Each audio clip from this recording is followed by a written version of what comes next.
The crowd arrived before the sun did. They came with bread wrapped in cloth and children balanced on their father's shoulders and idiotic opinions they had held for months, long before any verdict was read aloud.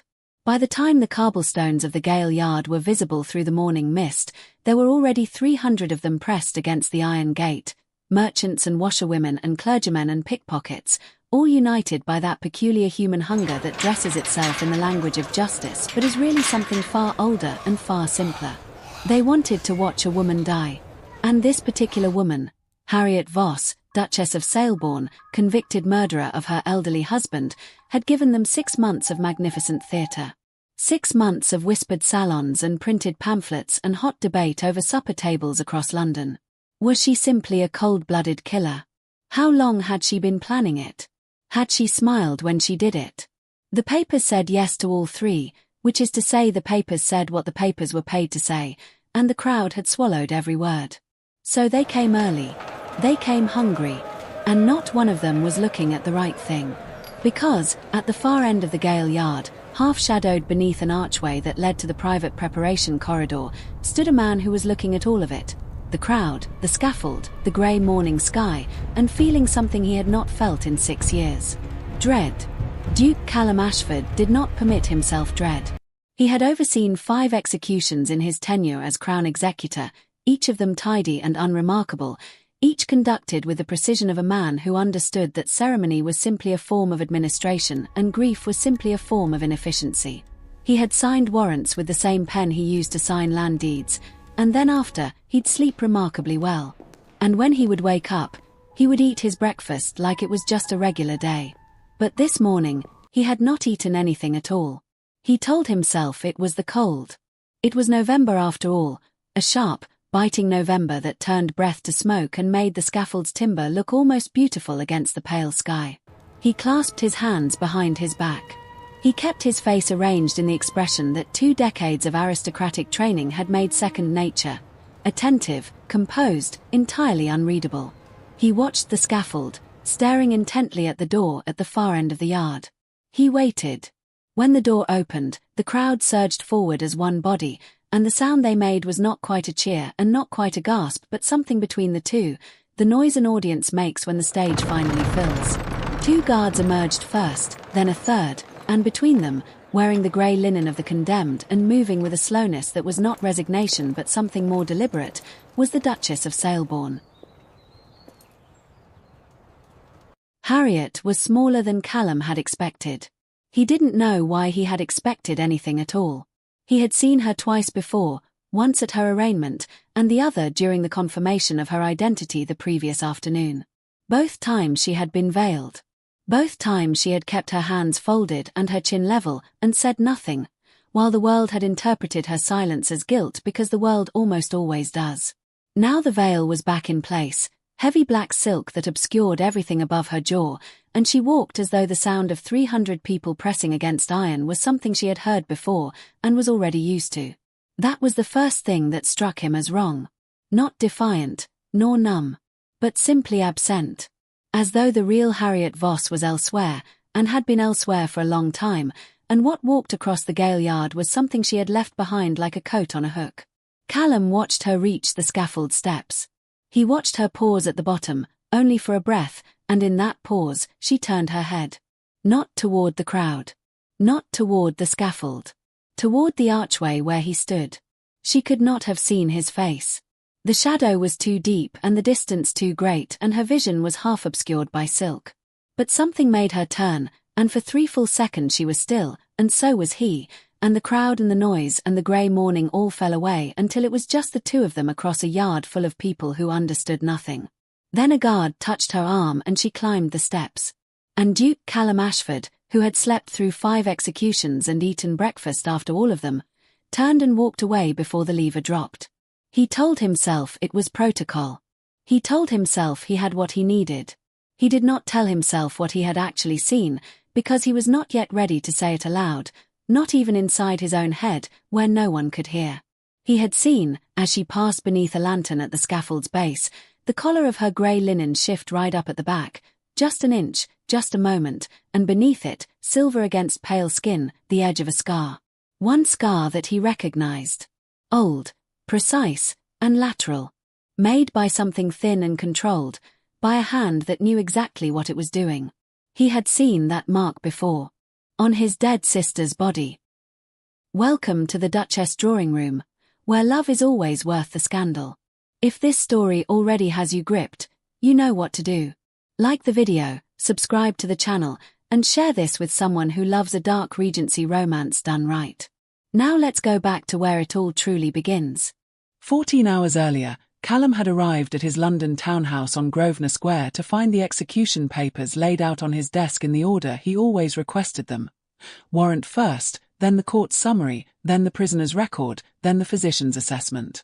His valet had placed a glass of brandy beside the papers, which was either thoughtful or presumptuous depending on one's mood, and Callum moved it to the windowsill without drinking it and sat down to read.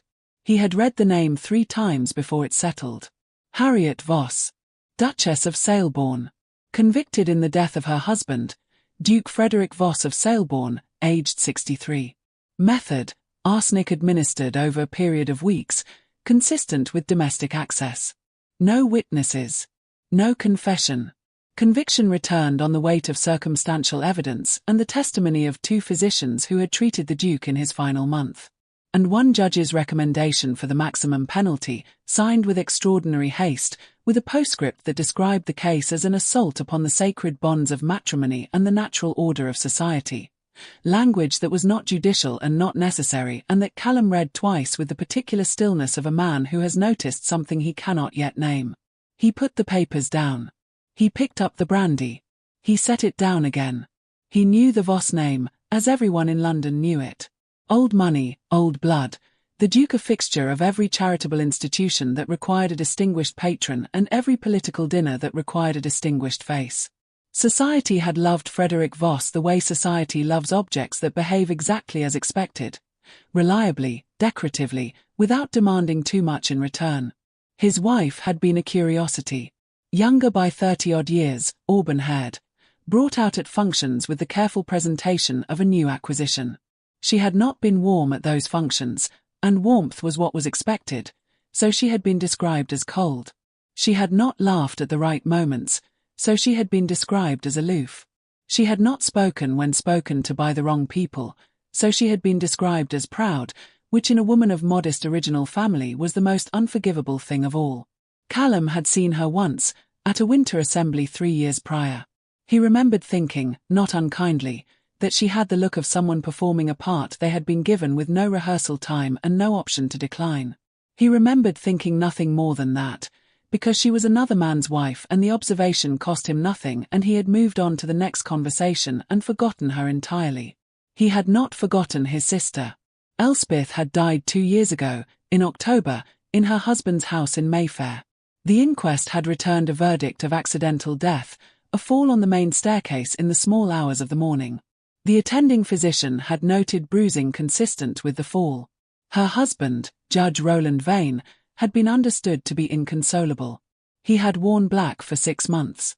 He had spoken at the memorial with the precise gravity of a man who has long practice at performing appropriate emotion, and Callum, who had sat in the front pew and held his mother's hand and felt the glass inside his chest pulling tighter and tighter, had looked at Roland Vane's face during the eulogy and had thought, something is wrong. He had done nothing with that thought. It was a thought without evidence, without foundation, born of grief and the unreliable optics of a funeral. Roland Vane was Lord Chief Justice. Roland Vane was respected, decorated, utterly beyond reproach. And Callum was a man who lived by evidence, who trusted process, who understood that feelings were not findings. He had filed the thought away and sealed the cabinet and turned back to his work. He was very good at that. The morning of his first visit to the Gale, London was still dark when his carriage left Grosvenor Square. The streets were wet and the lamps were low and the city had that particular pre-dawn quality of a held breath, as though it was waiting to see what kind of day it would decide to be. Callum rode without speaking, his papers in his lap, his face in its resting configuration of careful neutrality. His personal secretary, a young man named Pemberton who had lasted 3 years and learned not to fill silences, sat across from him and did not fill any. "Has the prisoner requested a clergyman?" Callum asked, not looking up. "She has not, Your Grace." Has she made any statement to the Gale staff? None. She has been, by all accounts, entirely silent since her incarceration. Callum turned a page. Entirely. The wardens find it unsettling, I understand. They prefer, Pemberton paused, selecting words. They prefer a response of some kind. Weeping or anger or prayer. Something to indicate the weight of the situation has been felt. And hers has not been. Or she simply does not show it. Callum said nothing to that. He turned another page. Outside the carriage window the city was beginning to lighten, the sky going from black to a deep, bruised grey, and the first sounds of the working day were starting up. Horses, wheels, the distant call of a street seller setting out too early and hoping for an edge on the morning. He closed the papers. He looked out the window. She didn't speak in her own defence, he said. Not once. During the trial. No, Your Grace. Her counsel spoke for her. And argued poorly. The appointment of counsel was handled by the court, I believe, rather than her. Callum turned back from the window. His face was unchanged. Yes, I noticed. Pemberton had the wisdom to say nothing further on the matter. The Gale was a grim, soot-grey building in a street that had never been charming and was now actively hostile. Walls black with decades of accumulated London air, iron everywhere, the smell of damp stone and straw and the particular sourness of despair institutionalized. Callum had been inside it before. He entered it now with the same economy he brought to everything. 3 strides through the outer gate, a nod to the warder, a brief conference with the head gaoler over the procedural arrangements for the morning. And then, a thing he had not planned. I'll see the prisoner, he said. The head gaoler, a barrel-shaped man named Grout who had the squinting eyes of someone who had spent 20 years in rooms without enough light, blinked at him. Your Grace, the identification was confirmed yesterday afternoon. I'm aware. I'll see her. Grout blinked again. He was not a man who argued with dukes. He led Callum through 2 gates and a corridor that smelled of old water and produced, from behind a third door, the condemned Duchess of Saleborn. She was sitting on the cell's single bench with her hands resting flat on her knees, in the posture of someone who has decided how to hold themselves and is holding. The cell was dim, one small window set high in the stone, the morning not yet bright enough to do more than suggest itself through it. A lantern hung near the door and gave off a weak yellow light that caught the angles of her face and made her look, Callum thought, less like a condemned woman and more like a portrait of one. She looked up when he entered. Her eyes were amber in the lantern light, a warm brown that belonged in a different kind of room, a different kind of morning, and they did not widen when they met his. She assessed him in a glance, catalogued him, and then waited, with a patience that was almost insulting, for him to say whatever he had come to say. He discovered he didn't know where to begin. Your Grace, he said, which was the correct form of address and felt immediately inadequate. She said nothing. She waited. I am the Duke of Ashford. I have oversight of the proceedings tomorrow morning. He heard himself and recognized that he was reciting his own title to a woman who had no reason to find it impressive, and he stopped. He moved to stand across from her, not sitting, not looming, simply present in the small space in a way that might have felt threatening from another man but from him felt somehow more like an acknowledgement that she was worth the full attention. I wanted to. He stopped again. She tilted her head, a fraction. Not mockery. Something more like recognition. You don't know why you came, she said. Her voice was low and even, and it was the first time he had heard it, and it landed somewhere in the middle of his chest with a precision he wasn't prepared for. No, he said, which was not the answer he had intended to give. That makes 2 of us, she said, who are in rooms they didn't choose. She looked down at her hands on her knees. You may as well sit, Your Grace. Standing over a sitting woman is a power you don't need and I suspect don't want. He sat. The silence that followed was not empty. It was the kind of silence 2 people fall into when they have dispensed with the performance and neither of them knows what comes next. Callum studied the floor. She studied her hands. The lantern moved slightly in some imperceptible current of air and cast their shadows gently up the stone wall behind them. They say you haven't spoken, he said finally, since your arrest. I spoke in the carriage, she said. I asked the guard if he had children. He did. I told him I hoped they grew up kind. A pause. He didn't answer, but he was gentler with the door after that. Callum looked at her. That's not what I meant. I know what you meant. She raised her eyes to his. You meant that I said nothing in my defense and you would like to understand why, because a woman who doesn't fight for her life is either guilty or broken, and you're not sure which one I am. He held her gaze. Are you going to tell me? Something moved across her face, too quick to name, there and gone. That depends, she said, on what you intend to do with it. I intend to listen, he said. I'm told I'm good at that. Who told you? No one, he said. I told myself. The ghost of something crossed her mouth, not quite a smile, not quite the absence of one. She looked at him for a long moment, and he let her look, because he had the sense that she was doing something careful and necessary, the way a person tests ice before they put their weight on it. Then she said, quietly, do you know what a man looks like when he has done something unremarkable? Callum said nothing. He waited. He looks like my husband did, she said. Every single time. Her voice was perfectly level. That was the most frightening part, not that she said it with bitterness or venom or grief, but with the total calm of someone describing weather. He kept a ledger. Did they tell you that, in all their investigative thoroughness? A leather ledger, bound in green, kept in the second drawer of his study desk. In it he recorded, with dates and annotations, every punishment he administered. The duration. The instrument. The severity. He rated them, Your Grace. On a numerical scale. She paused. He was a methodical man. Society admired him for it. Callum's hands were very still on his knees. The night Frederick died, she continued.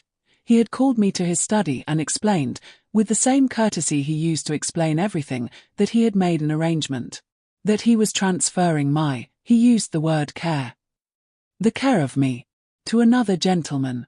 He mentioned the man's name as though he expected me to be grateful for the upgrade. She stopped. The arrangement was to take effect in a week's time. What happened? Callum asked. His voice was very quiet. He turned away to pour himself a drink. She said it simply. And I picked up the fireplace poker. And I made a choice. She met his eyes. I would make it again. I would make it 1,000 times. I was not going to another man's household to begin again from the start. Her jaw set. I was done. The cell was entirely quiet. Somewhere above them, through stone and distance, they could both hear the beginning sounds of the Gale's morning routine. Boots on stone, a door's iron clang, the first voices of the day. The world outside continuing on its indifferent business. Callum looked at her for a long moment. Then he said, with the precision of a man choosing each word very deliberately, the name he gave you. The name of the man you were being transferred to. She looked back at him. She didn't hesitate. Judge Roland Vane. The air in the cell changed. It was not a dramatic shift, no thunder, no lantern flame. Simply a change in the quality of the silence, a new density to it, as though the words had introduced a weight the room had not contained before. Callum stood.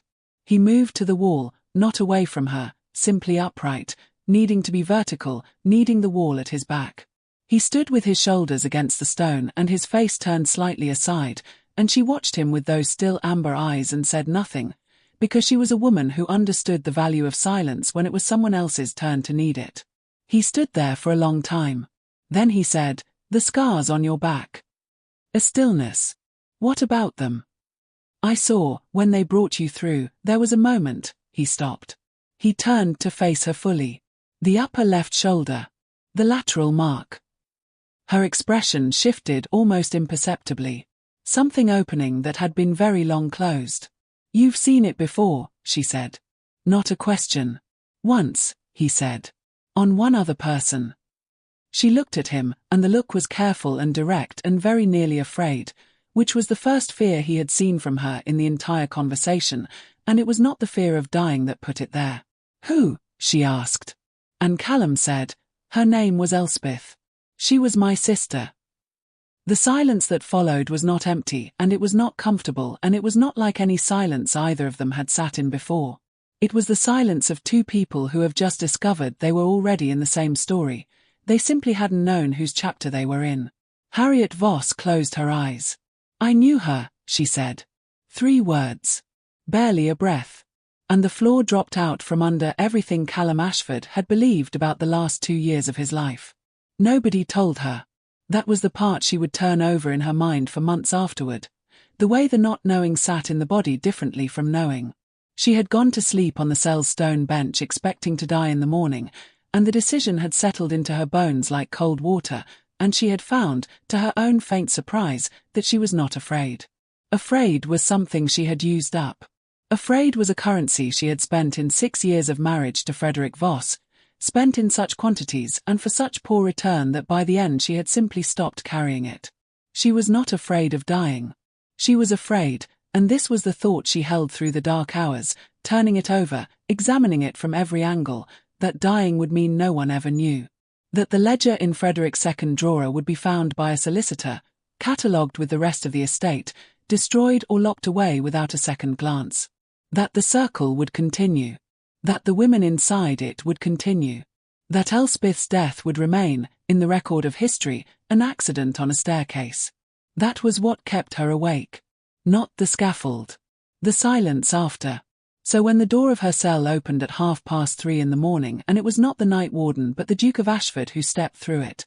Still in his coat, still immaculate, carrying nothing but a single candle and the expression of a man who has made a decision he cannot unmake, Harriet did not startle. She sat up from the bench, folded her hands in her lap, and waited.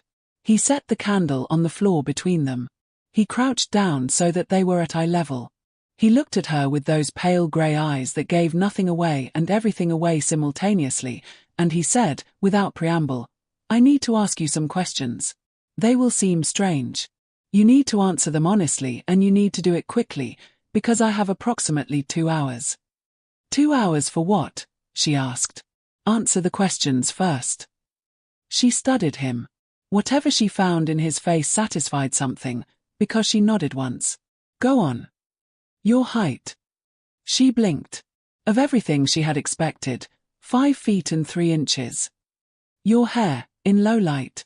Brown or red? Auburn. It reads brown in shadow. Weight, your approximate weight. Don't be coy. I haven't been coy in 6 years. 8 stone, perhaps less. I haven't been eating. He nodded. He was doing something in his head, calculating, measuring, and she watched him do it with a creeping, unnameable feeling beginning to stir behind her sternum. Do you have family? He asked. Anyone who would come forward to claim your body after? No. The word was flat and immediate. My father died 4 years ago. My mother before that. I have a cousin in Edinburgh who sends a letter at Christmas and would be considerably relieved to hear nothing further from London. She paused. Why are you asking me about my body? He looked at her. Because I need to know if anyone will look too closely at it. The silence that followed was not short. You're going to do something, she said slowly. Something that involves, you need someone. She stopped. Her mind, which had spent 6 years finding patterns in men's behavior the way a navigator finds stars, was running very fast. You need someone who looks like me. He didn't answer. Which was an answer. There is no one who looks like me, she said. Not enough. Not close enough for. There is a woman, he said, quietly and with great care, in the charity ward of St. Bride's Hospital. She has been there for 3 weeks. She is 26 years old. She is of slender build and her hair in low light is brown enough. He paused. She is dying. The physician estimates days, perhaps a week. She has no family. She has no one waiting for her. Harriet stared at him. What are you saying to me? I'm saying that her death and yours do not have to be separate events. The candle between them moved, some invisible thread of air catching the flame and bending it sideways for a moment before it righted itself. Harriet kept her eyes on Callum's face. She felt something enormous and terrifying pressing at the edges of the moment, something she could not look at directly, like a sun. She would know. Harriet asked. This woman. She would. I will speak with her tonight, he said. I will tell her as much of the truth as serves her. She will not be deceived about what is being asked. And she will be buried. His jaw tightened, briefly. She will be buried with more dignity than that ward provides, in a proper grave, under her own name. I'll see to it personally. Harriet was quiet for a very long time. And if she refuses? Then I take you out of this cell by a different method and with considerably greater risk. He met her eyes. I'd rather not improvise. You'd do that, she said. It wasn't a question. It was a woman cataloguing a fact. You'd risk your title, your position, your... My sister is dead, he said. 3 words. No elaboration. No performance of grief. Just the fact of it, placed on the floor between them like the candle, small, steady, essential. Harriet looked at him and felt something shift in her chest that she did not have a name for, something that had nothing to do with gratitude and everything to do with recognition. The specific recognition of one person seeing another clearly for the first time and finding, against all expectation, that what they see is not a stranger. Go, she said. Go speak to her. He stood. He picked up the candle. At the door he paused with his back still to her and said, without turning, I will come back before dawn. Whatever happens, I will come back. I know, she said. He left. She sat in the dark and she thought about a woman named Margaret Webb, whom she had never met, who was in a hospital ward across the city spending what were probably her last days in the way that people of no means spent last days, quietly, without much ceremony, watching the ceiling change in the light. She thought about the particular arithmetic of it. One life already ending, set against one life that should not end yet. She told herself it was clean. She told herself that Margaret Webb's death would come regardless and what Callum proposed changed only its meaning, not its timing. She told herself these things and they were all true and none of them made the weight any lighter. She did not sleep again. Callum moved through the pre-dawn city the way he had always moved through difficult things. Without hesitation, because hesitation was where doubt lived and doubt was a luxury the next 2 hours could not afford. The carriage took him to St. Bride's in 20 minutes. The night porter, accustomed to physicians arriving at strange hours, barely looked up. The ward physician, a small, precise man named Dr. Hadley, who had treated Elspeth in the final month before Callum's sister had been taken from his care to Vane's household, met him at the ward door. Hadley owed Callum nothing. But he had known Elspeth and he had liked her, and when a man you liked is killed and you were not able to prevent it, debt has a way of taking on a different shape. Hadley led him to the bed at the far end of the ward without being told which one. He left without being asked. Her name was Margaret Webb. She was 26, and she had been a seamstress, and the consumption had been working on her for the better part of a year and was nearly finished with the job. She was slight and her hair on the pillow was dark auburn in the low lamplight, and when Callum sat in the chair beside her bed she opened her eyes and looked at him with the absolute tranquility of someone who has run out of things to be frightened of. You're not a doctor, she said. Her voice was thin but her diction was clear. No. A priest. No. I'm a duke. He said it without any particular ceremony. My name is Ashford. I have something to ask you and I need to ask it honestly, and you should know before I do that you are completely free to refuse. She looked at him for a moment. That's a strange way for a duke to begin. I'm told I'm a strange duke. Something shifted at the corner of her mouth. Not quite amusement. Not quite its absence. Ask, then. He asked. He told her the minimum that served honesty, that a woman who should not die tomorrow would die unless someone took her place. That the someone would already be gone from this world before the exchange was made. That her body would be used for a purpose she would not survive to observe, but that it would be used in the service of what he believed, what he had begun, in the last 4 hours, to believe with a conviction that surprised even him, was justice. He told her she would be buried in St. Clement's churchyard, in a proper grave with a proper stone. He told her he would arrange for 3 days with a priest of her choosing, beginning immediately. She listened to all of it without interrupting. When he finished she was quiet for a moment, looking at the ceiling. The woman, she said. The one who shouldn't die. She's innocent. Of murder, yes. Entirely. But she killed him. Yes. Another silence. Was he the sort who deserved it? Callum thought of the green ledger. Of the lateral scar on his sister's shoulder blade. Of the word transferring, used as casually as one transfers a deed. Yes, he said. He was exactly that sort. Margaret Webb looked back at the ceiling for a long moment. Then she turned her head on the pillow and looked at him directly and said, "Send for Father Connolly. He's at St. Agatha's on the Strand." A pause. "And make sure the stone has my full name on it. Margaret and Webb. People are always leaving out the middle." "Margaret and Webb," he repeated. "I give you my word." She closed her eyes. He stood. He was at the door when she said, quietly, "I hope she does something with it. The life." He looked back at her. "I believe she will." He left the ward. He did not allow himself to feel what was pressing at the edges of the moment because there was no time for it and because the next part required everything he had. He stood in the street outside St. Bride's in the dark and breathed the cold November air, and then he began to move again, because moving was the only way through. He had just under 90 minutes. The execution of Harriet Voss, Duchess of Saleborn, was conducted at 7 o'clock on the morning of the 14th of November, in the yard of Newgate Gaol, before a crowd of approximately 400 witnesses. None of them saw Harriet Voss. What they saw was a woman of similar build in the condemned woman's garments, the grey linen, the plain collar, the heavy black veil that the Duke of Ashford had specified in the procedural orders he filed the previous evening, citing, with the impeccable bureaucratic confidence of a man who has spent 20 years navigating institutional language, the tradition of preserving the condemned's modesty in extremis and preventing the occasion from descending into theatrical spectacle.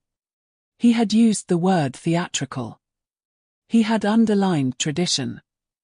The Gaol superintendent had signed off without rereading it. Margaret and Webb had died at 10 minutes past 5 that morning, in her bed in the charity ward of St. Bride's, with Father Connolly holding her hand and the first grey light of November coming through the ward window. Dr. Hadley had noted the time and sent word. By 6 o'clock she had been dressed. The transfer corridor, the internal passage that connected the preparation area to the yard, was used by the condemned on the morning of execution.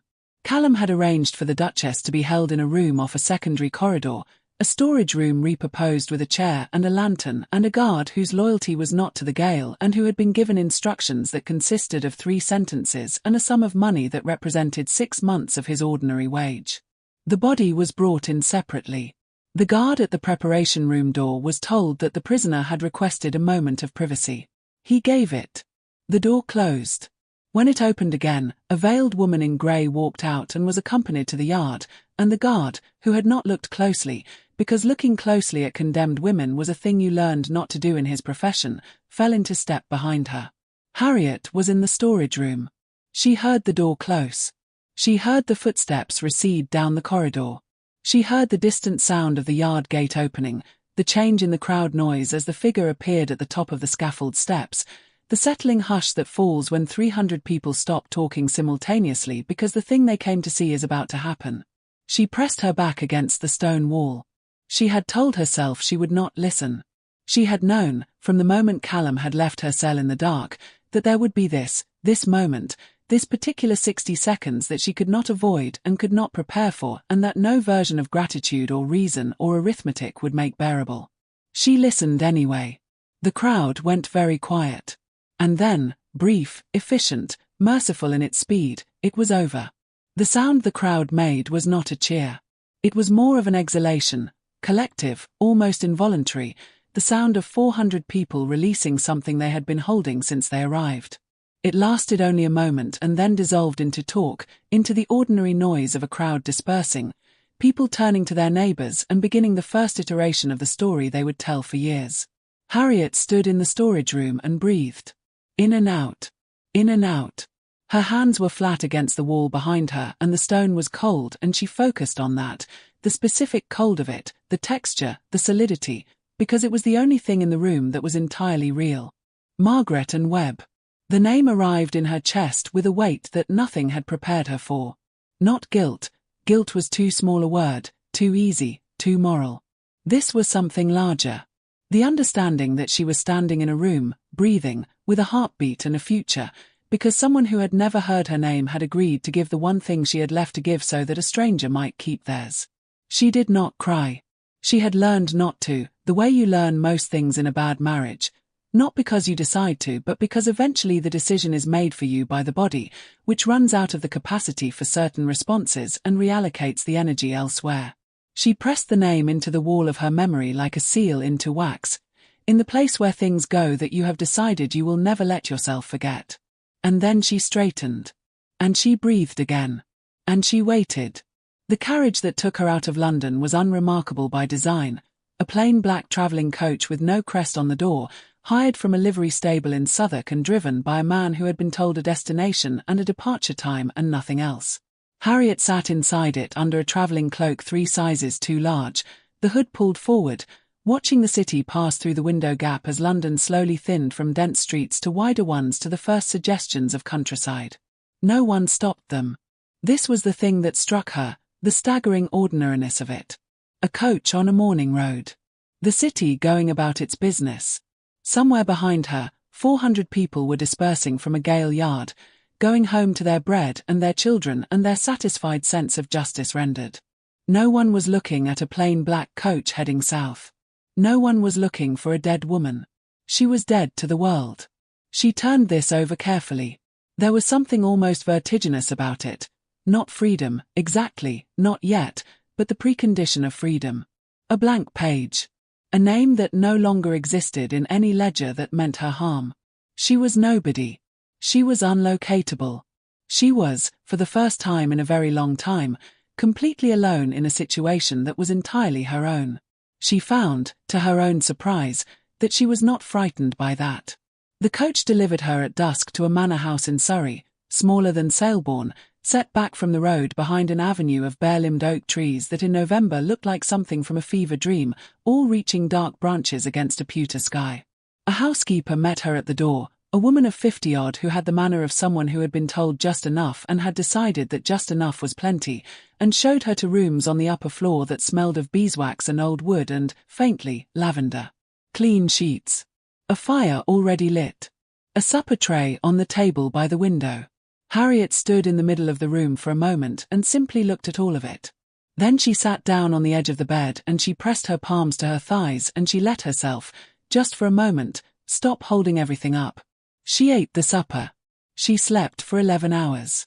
When she woke, it was dark again, the deep dark of a country house at 2 in the morning, that specific country silence that city-raised people always find slightly alarming, the utter absence of the noise one has been using, without knowing it, as proof that the world still exists. She was wide awake. She sat up and wrapped the counterpane around her shoulders and moved to the window and looked out at the November garden. Bare beds, skeletal roses, the pale geometry of a gravel path running toward a hedge, and she thought about Elspeth Ashford. She had been thinking about Elspeth since the moment Callum said her name in the cell.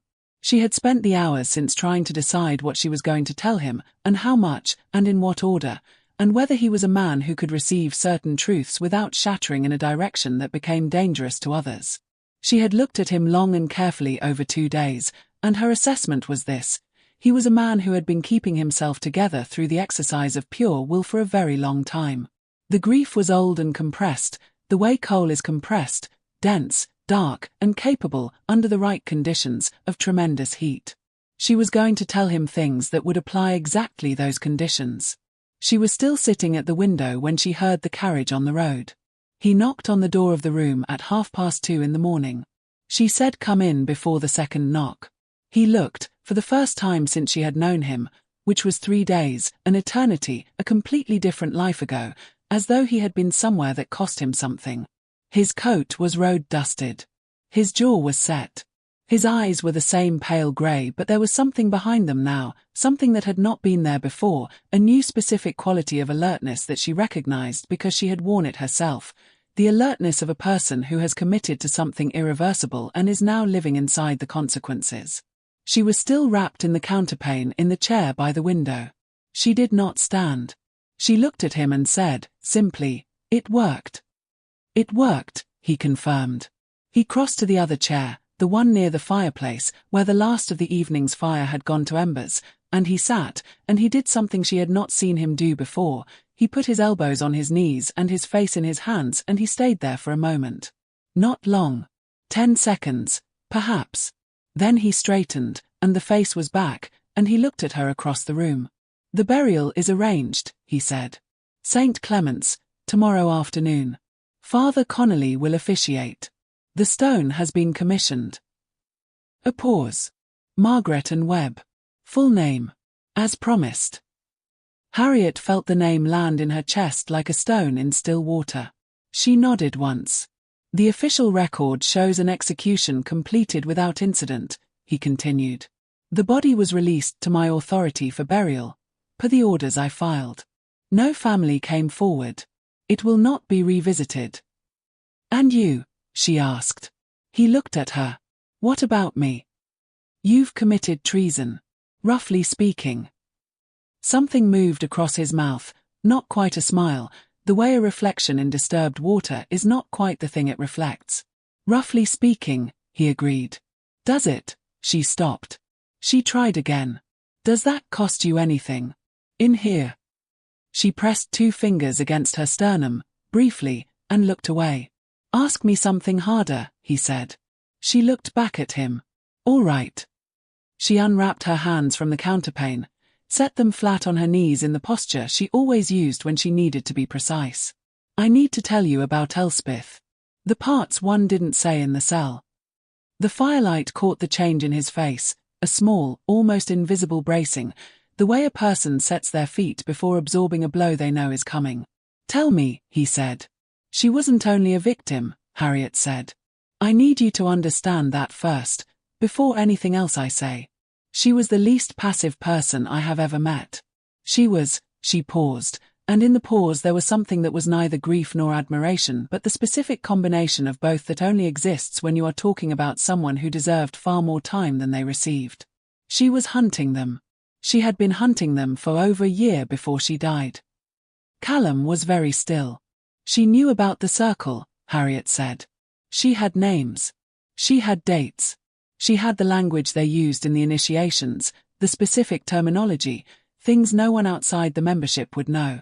She had been building a case with the same care and patience that a barrister builds a case, but she had no court to bring it to and no advocate who could take it without being destroyed by the men she was accusing." She looked at him steadily. "She told me about it 4 weeks before she died. We had found each other at a function, the previous spring, in the particular way that women in certain situations find each other. You recognize it. Something in the posture. Something in the eyes. A beat. We became careful friends." "She never told me," Callum said. His voice was very quiet. "She was protecting you," Harriet said, not gently, because it wasn't a gentle truth, but with the directness of someone who respects the recipient enough not to cushion it. "She knew that if you knew what she was doing you would try to stop her. Or try to help her, which she thought was even more dangerous, because she said you were the kind of man that Vane watches. Carefully. Because you're useful and therefore worth controlling." "Roland Vane," he said. The name came out flat and cold, the way hot iron sounds when it goes into cold water. "He knew what she was doing before the end," Harriet said. "I believe he had known for weeks. He let her continue long enough to identify who else she had told, and then," she stopped.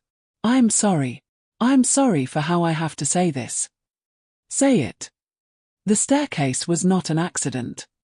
The fire shifted. A log settling. The small domestic sound of it was an obscenity in the room's silence. Callum did not move. He sat with the knowledge and she watched him carry it, watched the specific, terrible quality of it, the way it was not a surprise and yet was simultaneously the most devastating thing he had ever been told, because there is a vast difference between suspecting a thing and knowing it, between the shadow of a truth and the truth itself standing in a lit room. "She hid the evidence," Harriet said, more gently now, because he had absorbed the worst of it and what came next was not comfort but it was closer to it. "Before the end. She had a location. She told me where. She said, if something happens to me, go there. She described it exactly." A pause. "I was arrested 6 weeks later. I never had the chance. Callum raised his eyes to hers. In the firelight they were not pale at all, they were dark, the grey of deep water, the grey of a sky before something breaks. Where? He asked. Your sister's copy of Fordyce's sermons, Harriet said. She said you would know which one. She said there was only one book in the house she'd ever been willing to take a knife to. And for the second time in 3 days, in the space of a sentence, Callum Ashford's entire understanding of the last 2 years rearranged itself into something new, something with sharper edges and a clearer shape, something that was almost, in its terrible way, a relief. Because now he knew what he was dealing with. And now he knew what he was going to do about it. He stood. He moved to the window and stood beside her chair and looked out at the dark November garden, the bare beds, the skeletal roses, the gravel path running into shadow, and he said nothing for a long moment, and she let him say nothing because she was a woman who understood the value of silence when it was someone else's turn to need it. Then he said, I'm going to need your help.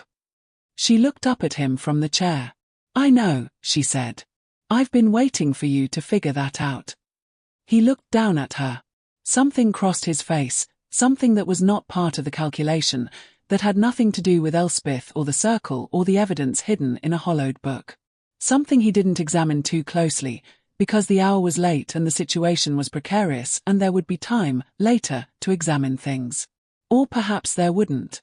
But that was a thought for another night. Get some sleep, he said. We have a great deal of work to do. She watched him go to the door. Callum, she said. He stopped. He turned. It was the first time she had used his name. They both noticed. Thank you, she said. Not for the execution. For going back to the cell. For turning around when every reasonable version of you should have kept walking. He looked at her for a moment, and the expression on his face was something she had not seen from him before, something unguarded, something that had slipped through the cracks of all that control like light through a shutter. Don't thank me yet, he said quietly. We haven't won anything. No, she agreed. But we're still here. He held her gaze for one more moment. Then he nodded once, and left, and the door closed behind him, and Harriet sat in the chair by the dark window and pressed her fingers to her own sternum, where the weight still lived, where Margaret Webb's name was still settling, and breathed. Somewhere in Mayfair, Roland Vane was sleeping soundly in the house where Elspeth Ashford had died. He did not yet know that the woman he had sentenced to death was alive. He did not yet know that she remembered everything. He would. He came back 3 days later. Harriet had not expected him sooner. She had spent the interval the way she spent most things, methodically, without waste. She had explored every room the housekeeper permitted her into, which was most of them. She had eaten the meals brought to her without complaint. She had slept long and without dreaming, which felt like something her body had been owed for years and was finally collecting. She had found, in the small library off the drawing room, a copy of Hakluyt's Voyages that she read by the window in the mornings with the focused pleasure of a woman who had not been allowed to choose her own reading in a very long time. She was at that window with that book when his carriage came up the avenue. She did not go down to meet him. She stayed at the window and watched him step out of the coach, still in dark wool, still with that economy of movement that she had catalogued carefully enough by now to recognize its variations. Today it was tighter than usual. Today there was something at the corners of his jaw that told her the 3 days had not been restful. She marked her page. She went down. He was in the drawing room by the time she reached the bottom of the stairs, standing at the fireplace with his back to the door, one hand on the mantelpiece, the other holding a folded letter at his side. He turned when she entered and she saw it immediately, not on his face, which was as composed as ever, but in the way he was standing. The careful, precise posture of a man who is holding something in both hands and cannot afford to drop it. They're printing it, he said. 3 papers. Her name is in it, Harriet Voss, deceased, described as the tragic victim of a miscarriage of justice. The story being circulated is that new evidence has emerged posthumously suggesting the conviction was flawed. It creates distance from the verdict. It means that if, he stopped. He set the letter on the side table. If you resurface, eventually, it will not be into a world that knows your face as a killer's face. Harriet crossed to the chair nearest the fire and Saturday. You've been building an exit for me, she said. Before we've even begun. I've been building options, he said. There's a difference. Is there? He looked at her for a moment. Then he sat in the opposite chair, and in the way of the two of them, the silence settled between them without discomfort. That particular ease that neither of them had noticed arriving and neither of them was ready to examine yet. I went to Elspeth's house, he said. She looked up. Vane's house. Vane was in chambers. I went on the pretext of collecting some remaining personal effects, which is not a pretext, precisely, since I have been meaning to for 2 years and simply, he paused. Simply hadn't been able to. And the book was there. He reached into his coat and produced it. Small, slim, its cover worn to a pale tobacco brown, the gold lettering on the spine barely legible. Fordyce's Sermons. 3rd shelf from the bottom in her sitting room. She'd kept it facing backwards. Spine to the wall. Something moved across his face. Brief, private, gone. She always hated that book. My mother gave it to her when she turned 18. Elspeth said it was the most comprehensive manual for the management of women she had ever encountered, and she intended to treat it accordingly. Harriet felt something pull at the corner of her mouth. That sounds like her. Yes. He turned the book over in his hands. It does. He set it on the table between them. The spine had been carefully cut and re-sewn, almost invisible unless you were looking for it, and you would only look for it if you already knew. Harriet leaned forward and opened it, and they both looked at what Elspeth Ashford had hidden inside the gutted body of a book she hated. The pages were folded in quarters, written in a hand Harriet recognized, compact, clear, slightly leftward-leaning, the hand of a woman who wrote quickly because she always had more to say than time allowed. Harriet spread the first page on the table and they read it together, side by side, in silence. It was a list of names. 14 of them. Peers, judges, 2 members of parliament, a bishop. Beside each name, dates. Beside the dates, annotations in a shorthand that took Harriet a moment to decode, and then she did, and she sat back in her chair. She has the initiations, she said. The specific dates they inducted each member. The language used. She must have found the record. They keep a record, the circle. Frederick had a copy. I saw it once, in the same drawer as the ledger. I didn't understand at the time what it was. She shook her head slowly. She found it. Somehow she found it and she copied it. There's more, Callum said. There was more. 3 more folded pages, the circle's internal structure, the hierarchy, the protocol for what they called the management of wives who became problematic. And at the bottom of the last page, in Elspeth's hand, a single line that was not part of the document's catalogue. For whoever finds this, I'm sorry I could not finish it myself. Please be braver than I was. I don't think I was brave enough. The room was very quiet. Callum reached out and put his fingertip on that last line, very lightly, and kept it there for a moment. Harriet did not look at his face. She gave him that. She looked at the fire and let him have the moment in private, because some things are not meant to be witnessed even by people who are on your side, and grief is almost always one of them. After a while he said, with a steadiness that cost him more than it sounded, she was braver than she thought. She was, Harriet said simply. The bravest person I ever met. And the most thorough. He withdrew his hand. He looked at the pages on the table between them. 14 names, he said. Vane is at the top. Of course he is. Harriet's voice was flat. He built it. The rest of them are cargo. Without Vane it collapses. Then Vane is where we begin. Callum's jaw set. He looked at her. But we have to be certain. Not legally certain. I know we'll never have that, because the legal system is populated by at least 2 of the men on this list. I mean strategically certain. We bring this out too soon, before we've built the right audience for it, and it gets buried. Vane has the resources and the connections to bury anything he can see coming. Harriet nodded slowly. She picked up the list and read it again, more carefully, memorizing it with the patient focus of a woman who had spent years turning information into the only power available to her. We need someone outside the system, she said. Someone who publishes it before Vane has time to move. I have a name, Callum said. A journalist.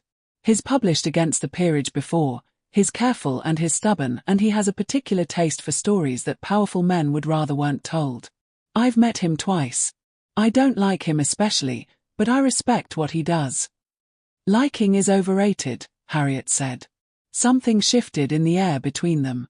She'd said it without thinking, and the truth of it hung there for a moment before she looked away, back to the papers. We'll need more than the document, she said, steadier. Elspeth's evidence is extraordinary, but it's the testimony of a dead woman with no one to corroborate the chain of custody. We need a living witness. Someone who was inside the circle and will speak. That's the harder problem. Everything worth doing is the harder problem. She folded the pages with care and set them in a precise stack at the center of the table. Where do we start? They started with the books. Not metaphorically, literally.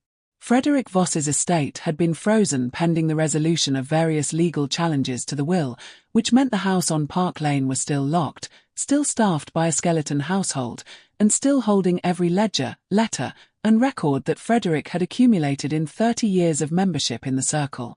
Callum had the authority, in his capacity as Crown Executor, to request access to a deceased's property for the purposes of legal review. It was a slim pretext, but it was a real one, and real was all he needed. He went alone the first time.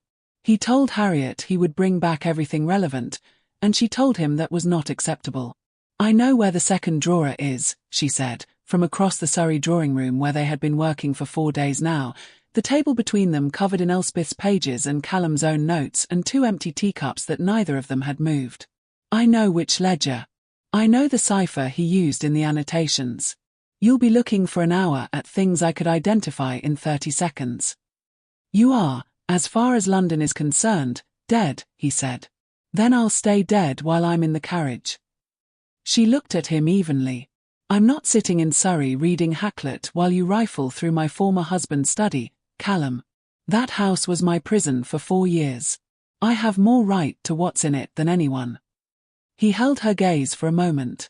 Then he said, be ready at 6. She was ready at 5. They drove into London in the grey early morning, Harriet in a travelling cloak and a plain bonnet that shadowed her face, and she watched the city come back to her through the carriage window with the strange doubled sensation of a person returning to a place that no longer has claim on them. She had lived in London for 4 years. She had walked these streets as a duchess, attended these assemblies, smiled at these houses. She had been miserable in them in the specific, muffled way of a woman whose misery has no vocabulary that polite society will acknowledge.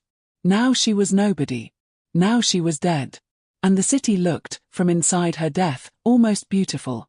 The morning light on the wet cobblestones, the first smoke from the chimneys, the sheer indifferent ongoing life of it. Are you all right? Callum asked.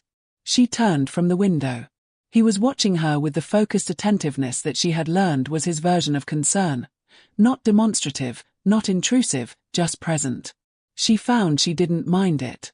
I'm angry, she said. Is that all right? Yes, he said. Good, even. Anger is useful. Grief is not, at the moment. I'm not grieving. I know. That's also good. He looked at her steadily. Save the anger. We're going to need it. The house on Park Lane was exactly as she had left it, as though the last 6 months had happened somewhere else entirely and the house simply hadn't been informed. The same dark curtains drawn against the street. The same immaculate front step. The same brass knocker that she had touched 10,000 times with the particular neutrality of someone performing a gesture they have dissociated from entirely. The skeletal staff let Callum in without comment, the housekeeper bobbing and not quite meeting his eyes. Harriet stayed close to his left shoulder, head angled down, and no one looked directly at her because no one looks directly at a duke's companion when the duke is present and the companion is presenting as unimportant. It was the same invisibility she had practiced for years in the opposite direction, from the periphery rather than the center, and she slipped back into it like a coat kept waiting. Frederick's study was exactly as it had been. She had expected to feel something, standing in it. The room where it had ended, where the poker had been, where Frederick had turned away to pour his drink and found that his management of the woman behind him had developed a significant and terminal flaw. She had expected dread, or fury, or the sick echo of that night-specific fear. She felt none of those things. She felt clear. Purposeful. She crossed directly to the desk, opened the second drawer, and lifted out the green ledger. It was heavier than she remembered.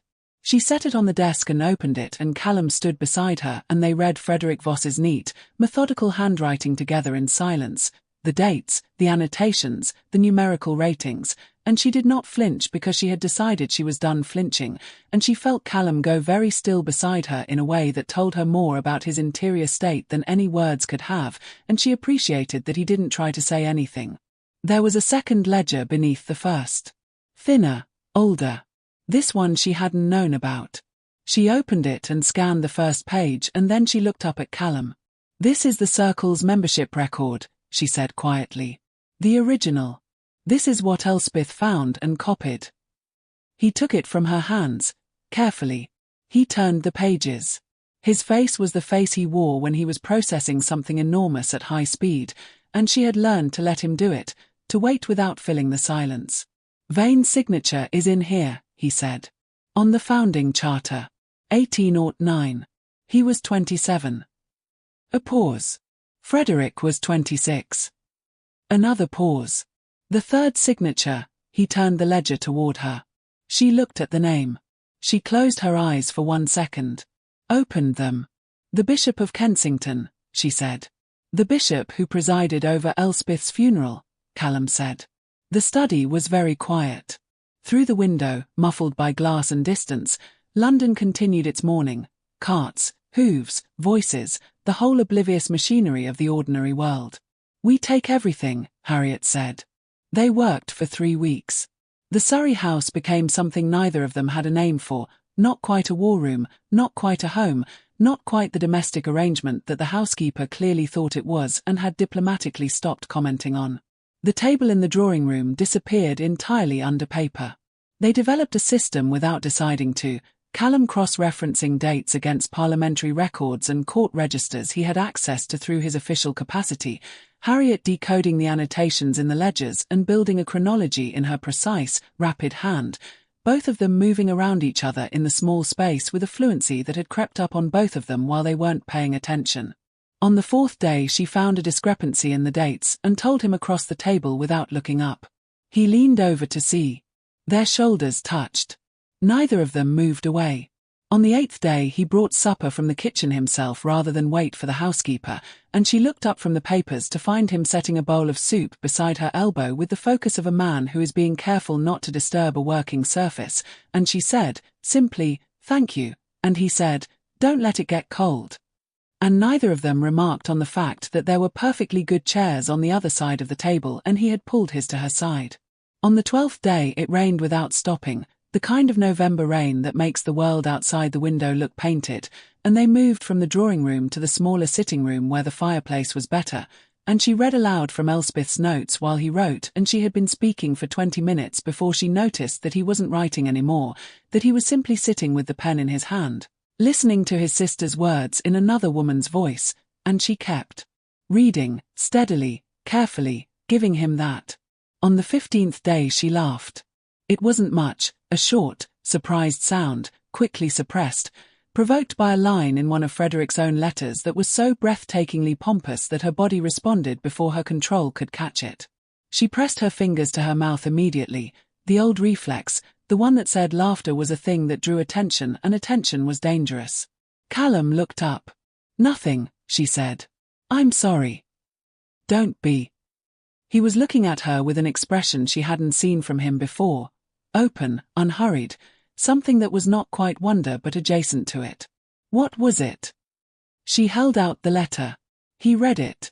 The corner of his mouth moved in a way that, on any other face, would have been a smile.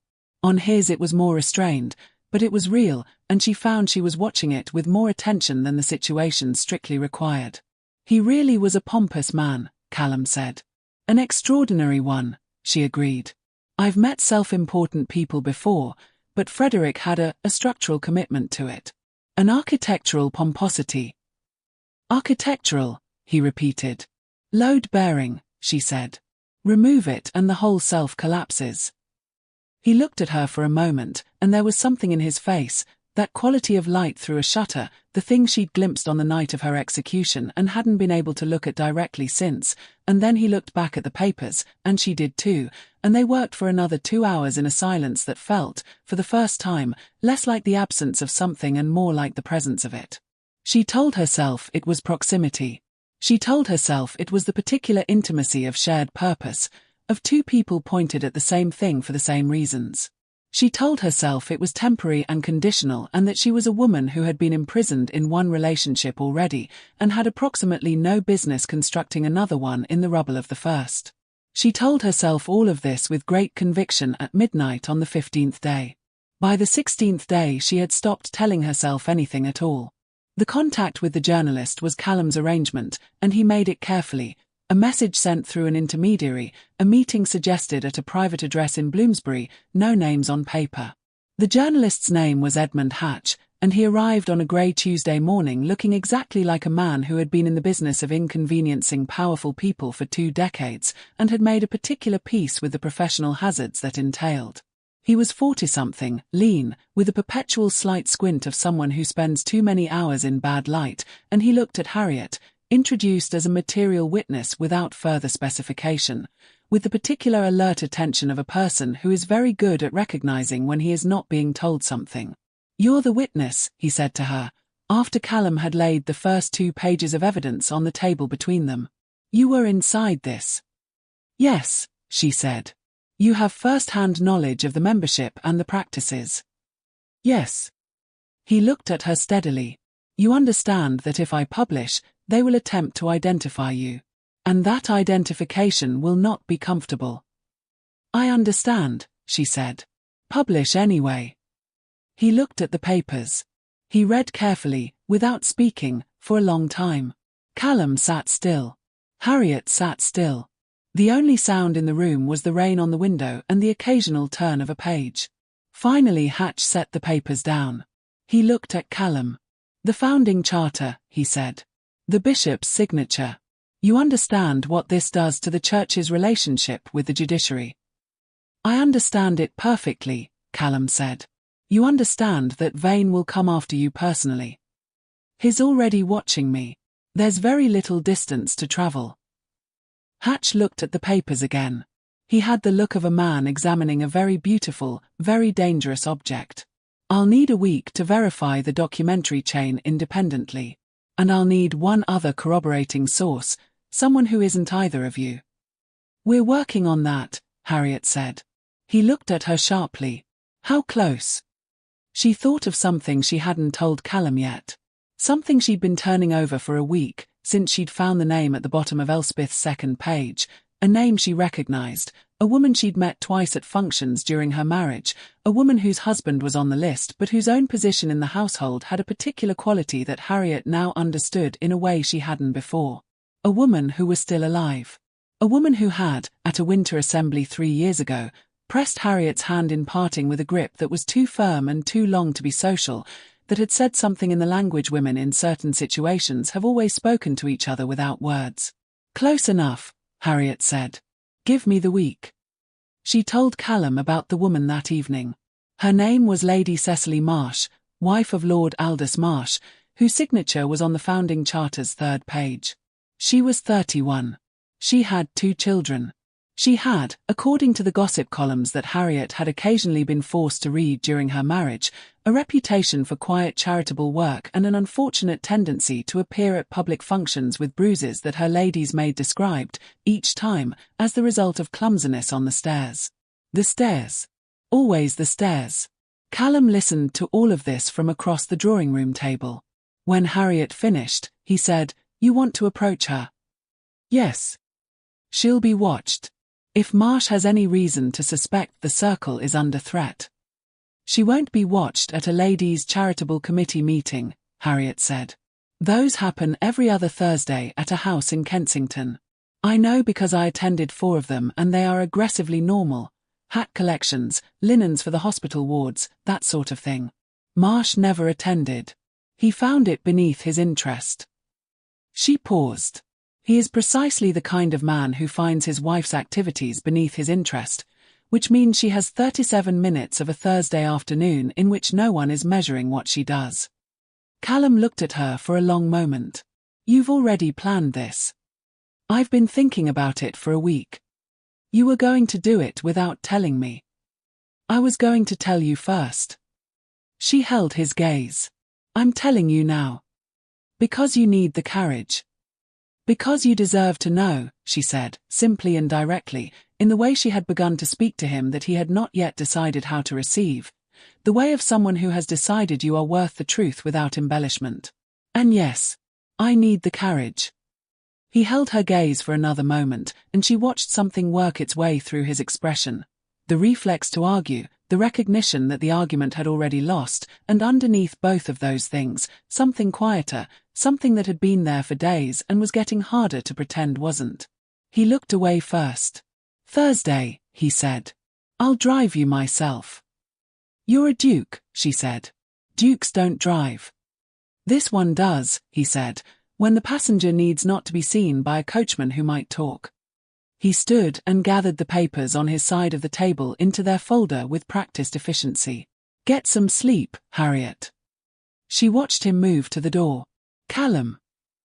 He turned. In the lamplight his face had that quality again, the unguarded quality, the shuttered light, and she made herself look at it directly this time, because she had decided that she was done being afraid of things that weren't Frederick. You know that what we're doing will cost you your title, she said. Your standing. Everything you've spent 20 years building. He looked at her for a long moment. Yes, he said. And you're doing it anyway. Yes, I am, he said again. Why? She couldn't help but ask. He was quiet. Not evasive, considering. She had learned the difference. When he finally spoke, it was with the specific, deliberate honesty of a person choosing to say a thing they have been carrying for longer than they've admitted. Because it turns out there are things more important than standing. I simply didn't know that until recently. The room held the sentence after he left it. Harriet sat with it for a long time, the lamplight steady around her, the papers spread across the table between the chair where she sat and the chair where he had been, and she thought about all the things that don't arrive with announcements, winter, and understanding, and the particular kind of feeling that settles in your chest not like an arrival but like a return, like something finding its way back to a place it has always belonged. She told herself, one final time, that it was proximity. Then she stopped telling herself anything at all and went to bed, and in the morning they had work to do. Lady Cecily Marsh was already seated in the corner of the Kensington drawing room when the housekeeper showed Harriet in. The Thursday meeting had emptied out early, a cancelled agenda, 3 members with prior engagements, and only Cecily remained, sitting very straight in a chair by the window with an untouched cup of tea on the table beside her. She was dark-eyed, fair-skinned, and held herself with the particular contained precision of a woman who had spent years taking up exactly the right amount of space. No more. Certainly no less. She looked up when Harriet entered. For 3 full seconds she was entirely still. Then the colour left her face, not dramatically, not in a rush, but the way light leaves a room when a cloud passes. Slow. Inevitable. You're dead, she said. Approximately, Harriet said, and sat in the chair across from her. Cecily looked at the door. At the window. At Harriet. The sequence of a person calculating exits. Harriet recognized it. I'm not here to expose you, Harriet said quietly. I'm here because your husband's name is in a document that is going to be published, and I think you should know before it is, and I think you might have something to add to it. I think Elspeth Ashford told you some of what she knew before she died. The name landed. Cecily's jaw set. Her hands, folded in her lap, tightened. She did, Cecily said. Barely a sound. Then you know what I'm building. A long silence. The room around them was all chintz and painted furniture and the comfortable paraphernalia of a women's committee meeting. Entirely ordinary, entirely benign, which made it somehow the most apt possible setting for this conversation. If I speak, Cecily said, very carefully, Aldous will. Aldous will be arrested, Harriet said. Quietly but without softening it. The evidence is sufficient. The question is only whether his arrest happens in a way that protects you and your children, or in a way that treats you as furniture? She paused. I want you to choose the first. Cecily looked at her for a long moment. Outside the window, a carriage passed in the street, and they both heard it, and neither of them looked away from the other. Then Cecily said, I have letters. Aldous keeps them in his correspondence box. I've read them all. Her voice was steady but her hands were not. Letters between the members. Specific. Detailed. She stopped. I've been keeping them for 2 years. In case. Harriet exhaled, very slowly, through her nose. In case of exactly this. In case of exactly this, Cecily confirmed. The two women looked at each other across the chintz and the cold tea and the enormous weight of what they were doing, and in the particular silence between them was every conversation women in their situation had ever had and never been permitted to finish. I will need a week, Cecily said. You have it, Harriet said. And then it ends. She did not say, for all of us. She did not need to. Cecily understood perfectly, had been understanding perfectly, in silence, for longer than either of them wanted to measure. Harriet stood. She moved to the door. Behind her, Cecily's voice came, quiet and very steady. How do you do it? Living outside your own life. Being nobody. Harriet paused with her hand on the door frame. She thought about it honestly, about the carriage moving through the morning city, about the chair pulled to her side of the table, about the sentence that was still sitting somewhere in her chest like a warm coal. It gets easier, she said. Especially when you have something worth doing. She left before Cecily could ask anything else. Outside on the street, in the plain black carriage with the Duke who drove his own horses when the passenger needed not to be seen, she sat and looked straight ahead and told herself her hands were perfectly steady. They were not entirely steady. Callum looked at her from the driver's box. She could see him in the small mirror angled from habit, and he said nothing. He simply started the horses. And she looked out at the street and thought, 1 week. 1 week, and then everything Vane had built his life on would begin to crack. She was almost ready to believe it. The circle is cracking. Harriet is alive. And the man who sentenced her to death doesn't know either of those things yet. The next act is where everything ignites, and where Callum and Harriet discover that love is not a comfort in this story. It is a weapon their enemies will not hesitate to use.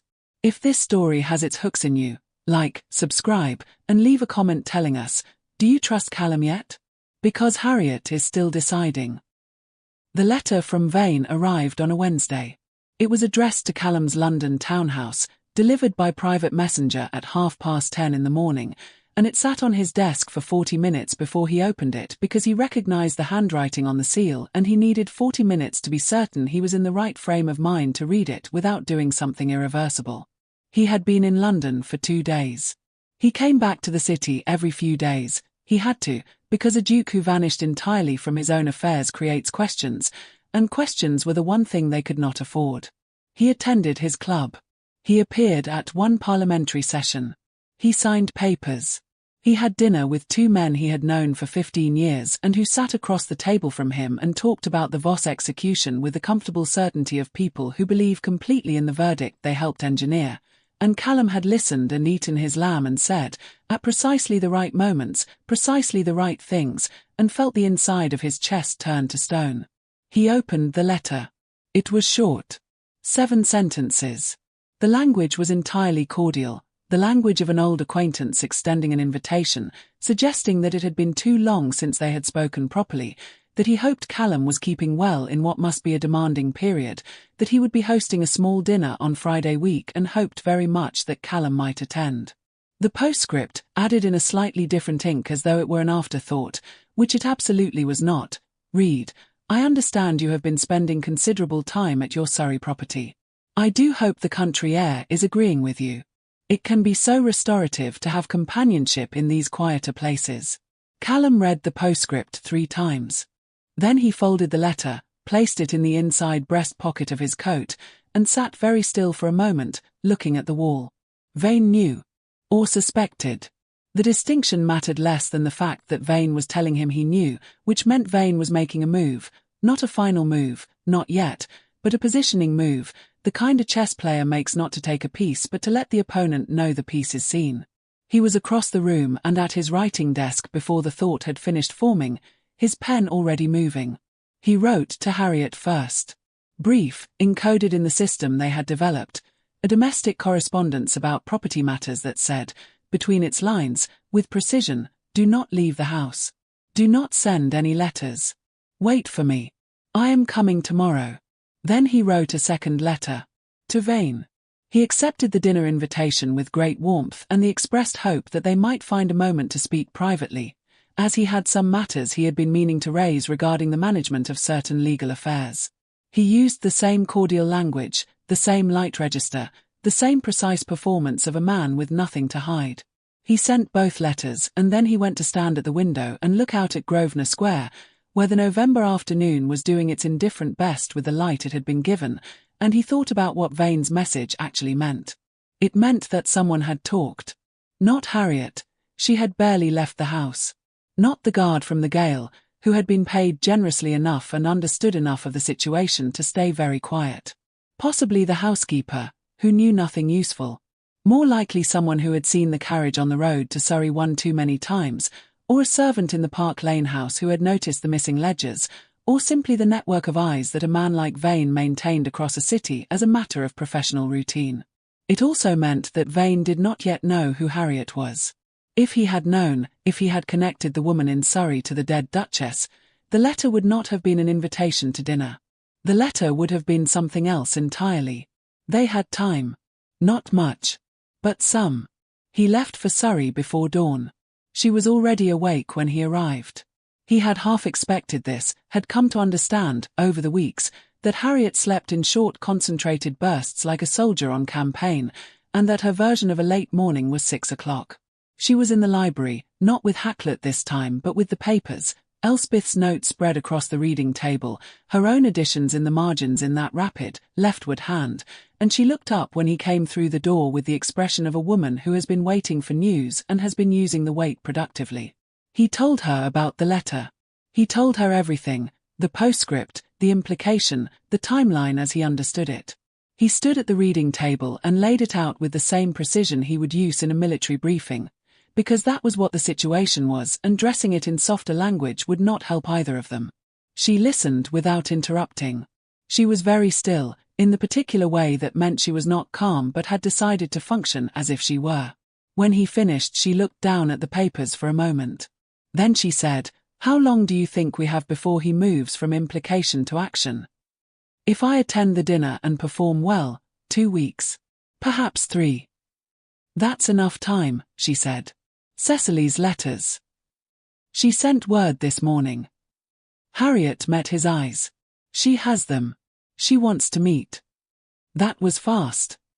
She's been ready for 2 years, Harriet said quietly. She was waiting for someone to open the door. She paused. We go to Hatch first. Give him Cecily's letters and the founding charter together. He said he needed 1 more week after that to verify and print. She was thinking aloud, rapid and precise, her fingers moving across the paper on the table as if she could map the sequence spatially. That puts publication at the end of next week, at the earliest. If you attend Vane's dinner on Friday, you buy us those days. And if something goes wrong at the dinner, then we publish without the extra time and deal with whatever happens. He looked at her. She looked back at him. The morning light was coming through the library window at a low angle, the kind of winter light that is almost horizontal, and it caught the auburn in her hair and the steady amber of her eyes, and Callum had a thought that was entirely inappropriate for the moment and that he set aside with the discipline of a man who has had a great deal of practice setting things aside. "All right," he said. "Callum." Her voice changed slightly, something entering it that was not strategy. He stilled. "If the dinner goes wrong," she said carefully, "if Vane shows his hand in a way that can't be managed, you don't protect me at the cost of the plan. The plan is what matters. Elspeth's work is what matters." Something in his chest tightened with a swiftness that surprised him. "That's not a calculation I'm willing to make. It's a calculation you may not get to refuse. Then we'll have that argument when we get to it." His voice was level, but the levelness was working harder than usual. Until then, the plan and you are not separate concerns. I don't separate them. She held his gaze for a long moment, and he held hers, and the morning light held both of them, and neither of them said the thing that was sitting directly beneath the surface of what they'd just said, because they didn't need to, because the thing had been there long enough now that saying it aloud felt less like a revelation and more like a formality. She looked down first. "There's tea in the kitchen," she said. "I made it myself, so it's probably wrong." "How wrong?" he said. "Architecturally unsound." He went to get the tea. He was almost to the door when she said, "To the papers, to the room, to no particular direction. I don't separate them either. For what it's worth." He paused with his hand on the door frame. He did not turn around. He did not trust his face. "It's worth a great deal," he said. And he went to find the tea. Vane's dinner was held in his Mayfair house on a Friday evening in late November, and it was, on the surface, exactly what the invitation had promised. A small gathering of 8, the food excellent, the wine excellent, the conversation managed with the effortless authority of a host who has been running rooms for 30 years. Callum arrived at 7. He was the last to be shown in, which was deliberate. A duke arriving last is unremarkable, and arriving last meant a complete view of who was already there. He stood in the doorway of the drawing room for exactly 3 seconds, cataloguing. 2 MPs. A senior barrister. Lord Aldous Marsh, standing near the fireplace with a glass of port and the slightly over-careful posture of a man who has been drinking since 5. And Roland Vane, crossing the room toward Callum with his hand extended and that unchanged smile, the smile that occupied his face as permanently and as meaninglessly as the paint on the wainscoting. "Ashford," Vane said, taking his hand. "So glad you could come." "I wouldn't have missed it," Callum said, and he meant it, and Vane knew he meant it, and Vane also knew that Callum knew that he knew, and this entire apparatus of mutual understanding ran beneath the handshake like a current beneath still water. "You look well," Vane said, releasing his hand. "The Surrey air clearly agrees with you." "Tremendously," Callum said. "I find the distance from the city does wonders. Clears the head considerably." Vane's eyes were doing something precise and unhurried, not searching exactly, more like verifying. "And you're not too isolated out there?" "I have good company," Callum said, and accepted a glass of wine from a passing footman without looking away from Vane's face. The ghost of something moved at the corner of Vane's mouth. "Splendid," he said. "Let me introduce you to Marsh. I don't believe you've met properly." They had not met properly, and Callum spent 8 minutes talking to Aldous Marsh about drainage legislation while examining the man with the thorough, invisible attention he brought to everything. Marsh was 50, pink-faced, with the restless eyes of someone whose confidence has a fault line running through it. The eyes of a man who believes completely in his own entitlement and is therefore perpetually startled when the world requires anything from him. He talked loudly. He stood too close. He said the words "my wife" twice in 8 minutes in the possessive, off-hand way of a man referring to a piece of property he hasn't looked at recently. Callum smiled and nodded and thought about the letters Cecily had kept for 2 years, and excused himself graciously at the 8-minute mark. The dinner itself was faultless. Vane was the finest dinner companion Callum had ever wanted to destroy. Quick, well-read, genuinely funny in the way that truly dangerous men sometimes are, because charm is most effective when it is real. He presided over the table with the ease of a man in his natural habitat, and Callum matched him. Story for story, reference for reference, the performance of an evening among colleagues that would have been entirely convincing to any outside observer. It was after dinner, in the moment when the other guests were moving toward their coats and Marsh had gone in search of another drink, that Vane appeared at Callum's shoulder. "Walk with me a moment," Vane said, pleasantly. They moved to the far end of the room, near the long windows that looked out on the Mayfair street, and Vane put his hands behind his back and looked out at the street and said, still pleasantly, still in the voice of a man making conversation, "I'm going to give you some advice, Callum. As a friend." "I value your advice greatly," Callum said. "I know what you've been doing," Vane said. The room was very quiet. Both of them looking at the street. "I'm not sure I follow," Callum said. "Yes, you do." The pleasantness had not left Vane's voice. That was the most frightening part. The pleasantness never left, the way a surgeon's calm never leaves, because both operate on the understanding that their authority over the situation is total. You've been collecting documents. You've made contact with the marsh woman, which was foolish of Cecily, and I will deal with it. And you have been harboring someone in Surrey who should not be alive. He turned his head, just slightly, to look at Callum's profile. I want you to understand that I have no wish to harm you. You are useful to me. You have always been useful to me. Your title, your reputation, your connection to my late wife's family, these are assets I would prefer to keep intact.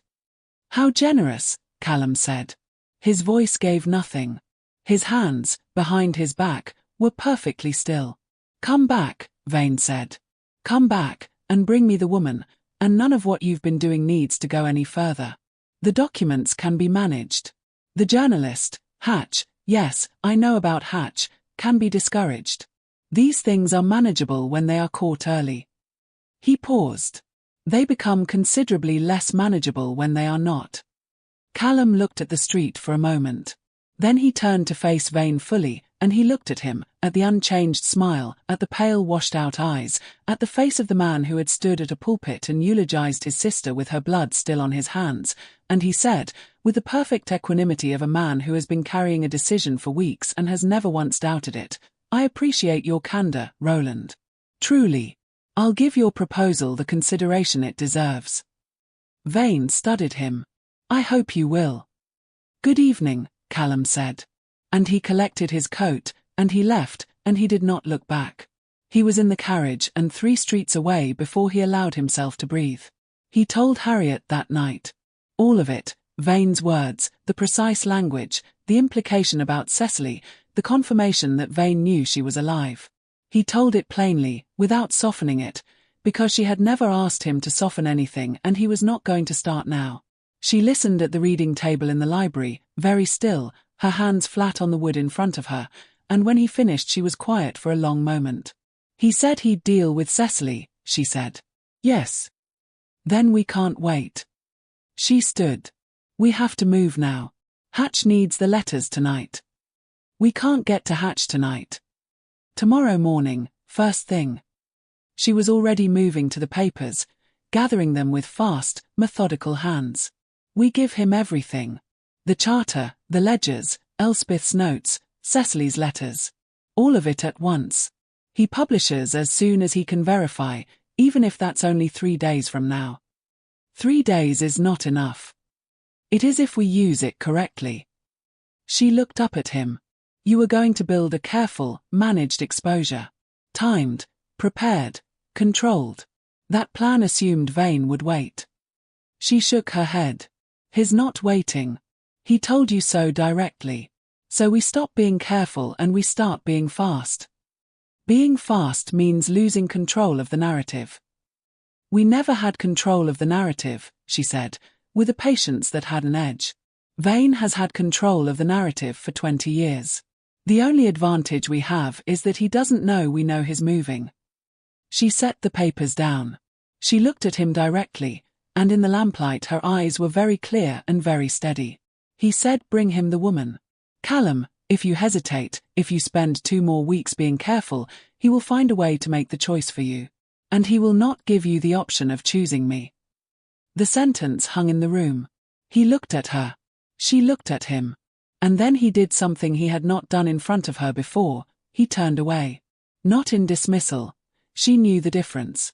He moved to the window and stood with his back to her and his hands on the sill, and she watched the line of his shoulders and the set of his head, and she understood, with the specific understanding of a woman who had spent a long time reading men's bodies because their faces were too controlled to be useful, that she had just touched something in him that was not yet ready to be touched.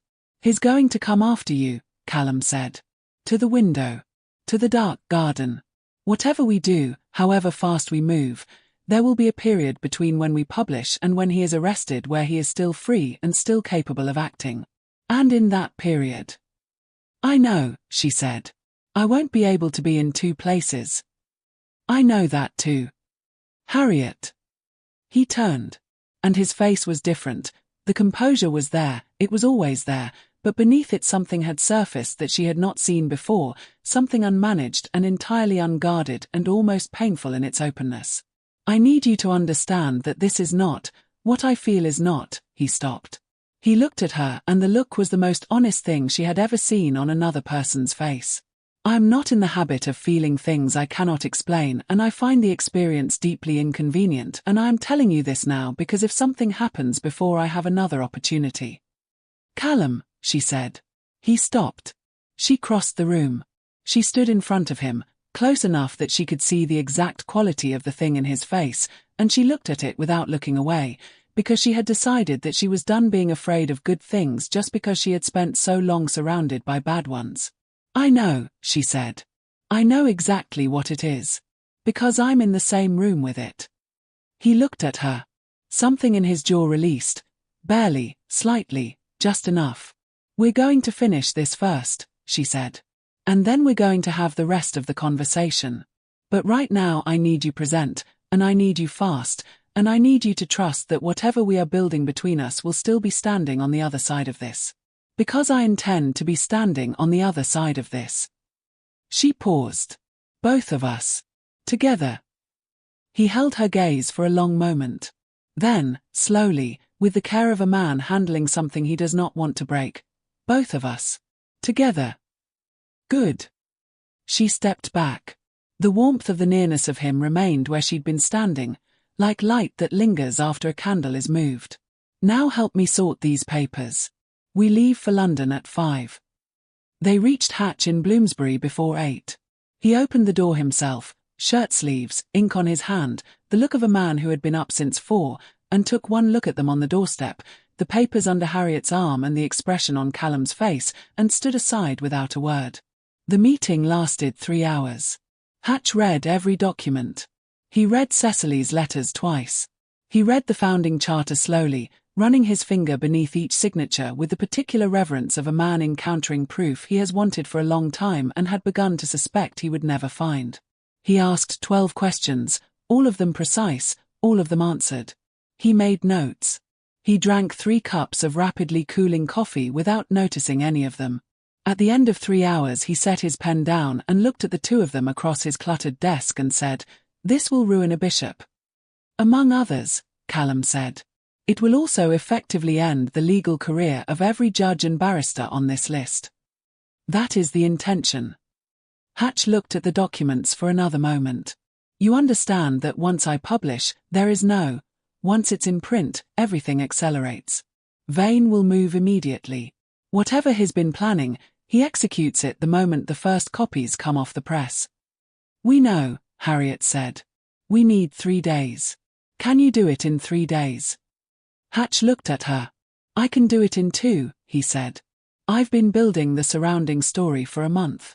I've been waiting for a source I could trust to hand me the center of it." He looked back at the papers. Lady Marsh's letters alone. "Will she be protected?" Harriet asked. "The press protects its sources." "That's not what I asked." He met her eyes. "I will do everything in my power to ensure she is named only as a corroborating witness who came forward of her own volition after the documentary evidence was already in hand.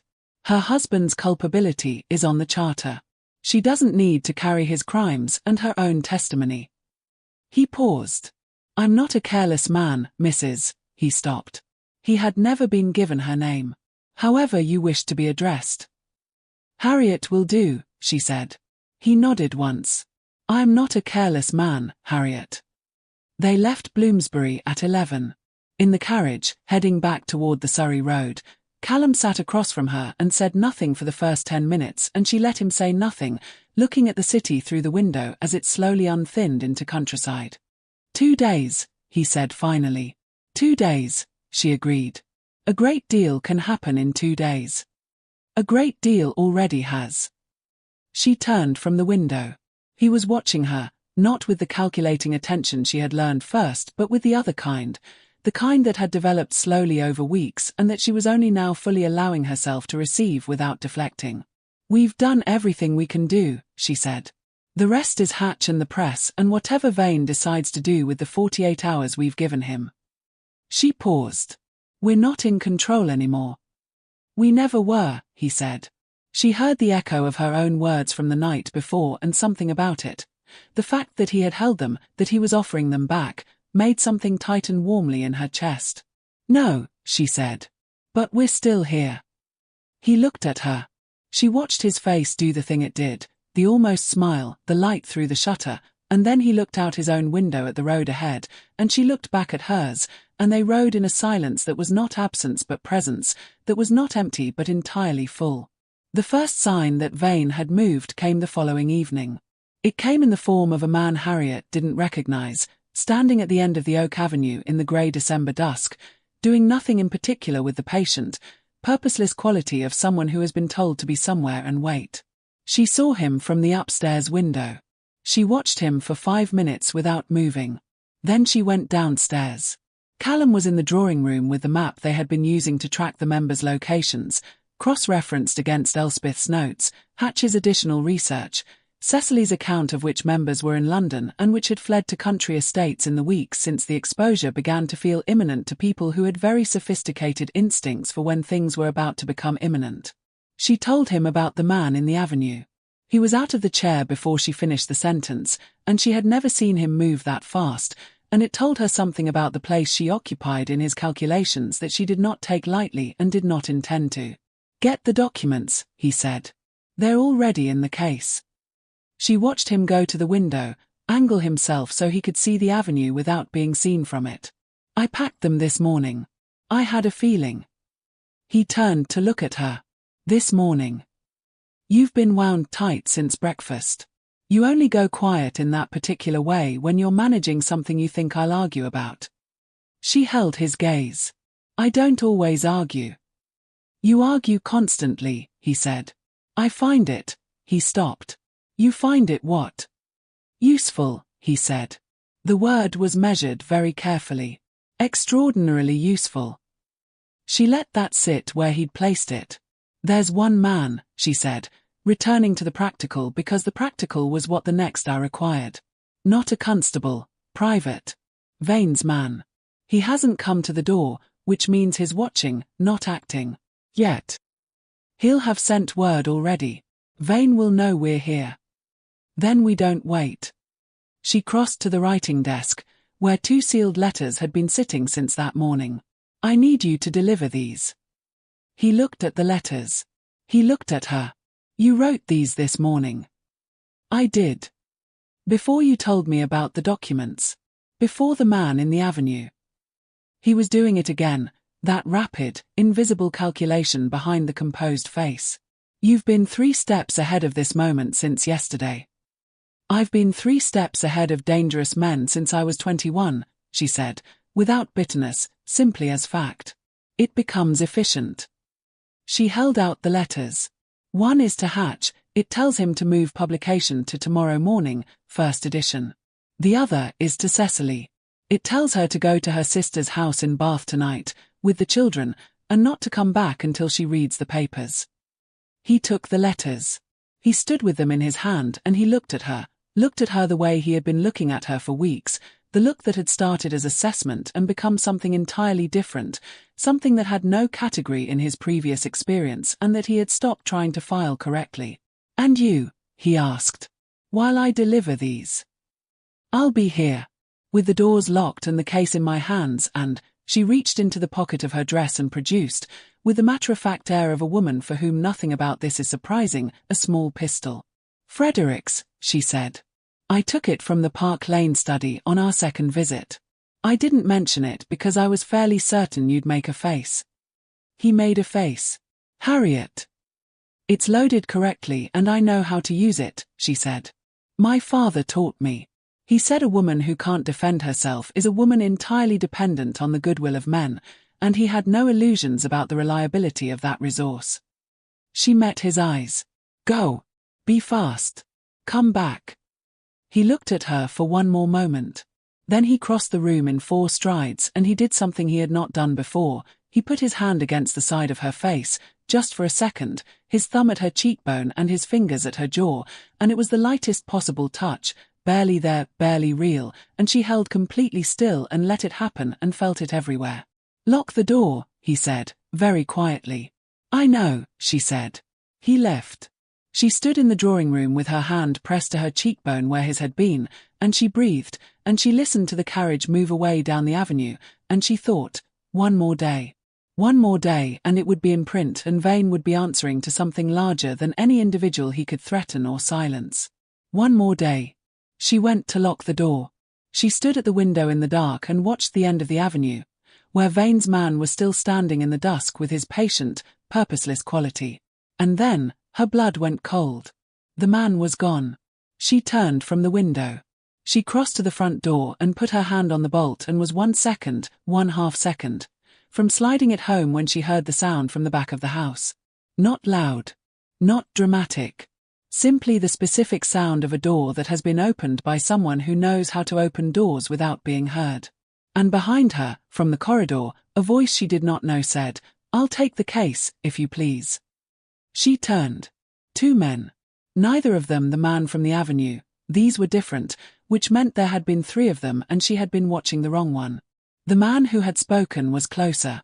His eyes went to the case at her feet and then to her face, and he said, more softly, with the specific softness of someone demonstrating their control of the situation, "And the pistol."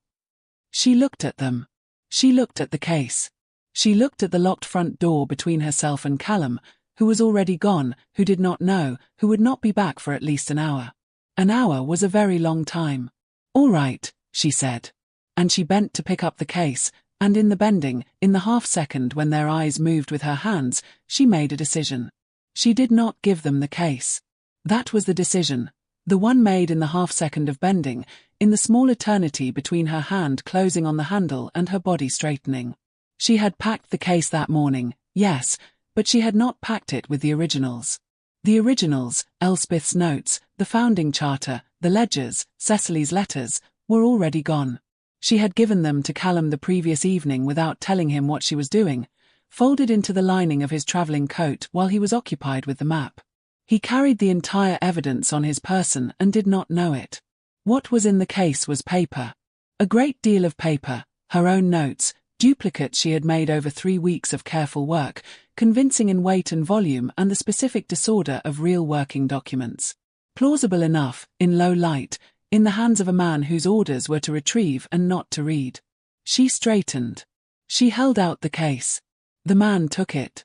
His eyes went to the pistol still in her other hand, and he held out his own hand for that too, and she looked at it for a moment, the specific moment of a woman calculating exactly how much resistance serves her and how much tips into a different kind of problem, and then she gave it to him.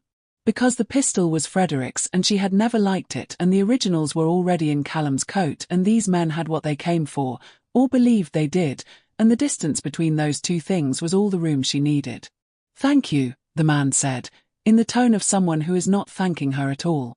They left through the back of the house. She listened to them go, the soft footsteps, the back door, the garden gate. Then silence. Then, in the distance, hooves on the road. She stood in the corridor for a moment. Then she sat down on the floor of the corridor, her back against the wall, and she pressed both hands to her face and she breathed.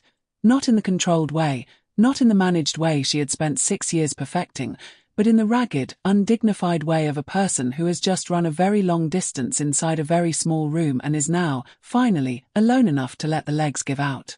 She allowed herself 3 minutes. Then she stood up. She straightened her dress. She went to the front door and unlocked it and walked to the end of the Oak Avenue and stood in the cold December dark and waited for Callum to come back. He saw her from the road before the carriage reached the gate, a pale figure at the end of the avenue, perfectly upright in the dark, which was so entirely Harriet that something in his chest contracted before he had consciously registered what he was looking at. He was out of the carriage before it stopped moving. "What happened?" he said, and it was not a question, and he covered the distance between them in a few strides and his hands went to her arms, not gripping, just present, just there, and she looked up at him with the composed expression that was not composure at all, the one he had learned to read underneath. "They came in through the back," she said. 2 men. They took the case. "The case is full of my notes," she said. "Copies. Nothing Hatch doesn't already have. Nothing that isn't already in your coat." He stilled. He looked at her. Then he reached into the inside of his coat and felt what was there, the papers, folded flat, tucked into the lining, and he understood, in a single, complete beat, what she had done and when she had done it and how thoroughly she had been 3 steps ahead of him while he was busy thinking he was protecting her. "You put them there last night," he said. "Yesterday evening. While you were at the map. Without telling me." "I was going to tell you this morning," she said. "Then the man appeared in the avenue and I ran out of time." She looked at him steadily. "Are you angry?" He looked at her for a long moment, at the composure that was not composure, at the 3 minutes she had clearly spent on the floor of somewhere before deciding to be upright again, at the woman who had packed a decoy case that morning with the quiet, methodical competence of someone who had been keeping herself alive by thinking faster than the people trying to harm her for 6 years, and he said, "No." "Good," she said. "I am, however," he stopped. He was still holding her arms. He had not let go and she had not moved away, and they had been standing on the dark road for long enough that a reasonable person would have stepped back by now. "You are, however, what?" she asked. "Struggling," he said, very quietly, with the appropriate professional distance. She looked at him. Something shifted in her face, the last of the composure, the last of the managed surface, and what was underneath it was not fear and was not strategy and was not anything she had planned or prepared for or would have allowed 6 months ago. "Callum," she said. "Harriet," he said. "We said after," she said. "I know what we said." His voice was low. "I find I'm having difficulty caring about the sequencing." She looked at him for one more second. Then she said, "The letters. Did you deliver them?" He blinked. "Yes." "Both of them?" "Yes." "Then Hatch publishes in the morning and Cecily is in Bath and there is nothing left to do tonight that cannot wait until tomorrow." She looked at him very directly. "Is there?" "No," he said. "Then stop struggling," she said. And he did. He kissed her in the dark at the end of the Oak Avenue with the cold December air around them and the empty road behind and the house lit in the distance, and it was not the kiss of a performance or a relief or a victory. It was the kiss of 2 people who have been in the same room with something enormous and unnamed for weeks and have finally, collectively, decided to stop pretending they can't see it. She kissed him back with the same directness she brought to everything. No hesitation, no performance, just the honest and unhurried warmth of someone who has decided this is real and is not afraid of real things anymore. When they stepped apart, she looked at him in the dark and said, very quietly, "I told myself it was proximity. I told myself it was shared purpose," he said. "Were we both wrong?" "Comprehensively," he said. She looked at him for a moment. Then she turned toward the house and he fell into step beside her, and she said, without looking at him, "We still have to end this first." "I know," he said. "And it is going to be very messy." "I know that too. And you may lose your title." "I know." She was quiet for a moment. Then, "Good. I wanted to make sure you hadn't forgotten." "I hadn't forgotten," he said. And she heard, under the words, the thing they both understood. That none of it, not the title, not the standing, not the careful architecture of 20 years, was worth a single hour of what they had built in Surrey over 3 weeks with papers on a table and cold tea and lamplight and the particular, irreplaceable experience of being entirely and honestly known by another person. He had not forgotten any of it. He simply no longer cared. The papers came out on a Thursday morning. Edmund Hatch had given the story to 3 publications simultaneously, a redundancy that Callum had suggested and Hatch had already planned, because a man who had been inconveniencing powerful people for 2 decades understood that a single paper could be suppressed and a single editor could be threatened, but 3 papers on the same morning created a problem that had no single throat to grip. The first edition of the first paper hit the streets at 6 o'clock. By 7, the copies were gone. By 8, every reading room and coffeehouse in London had one, and the specific electric charge that moves through a city when something truly seismic has been put into print was moving through it now, visible in the way people stood in doorways with papers in their hands, in the way conversations stopped mid-sentence when someone new arrived with the news. The headline was not inflammatory. Hatch had been careful about that. A measured, documented, devastating account of a network of titled men who had used institutional power to conceal systematic abuse. The language was precise. The evidence was cited in full. The names were printed clearly, every one of them, without euphemism or asterisk or the cowardly dash that newspapers used when they wanted to imply something while maintaining deniability. Roland Vane's name was first, as it should have been. The Bishop of Kensington's name was third. The ensuing 4 days were, by any measure, catastrophic for a significant portion of the English aristocracy. Callum and Harriet read the first edition together at the drawing-room table in Surrey, side by side, and she read faster than him and he watched her face as she did.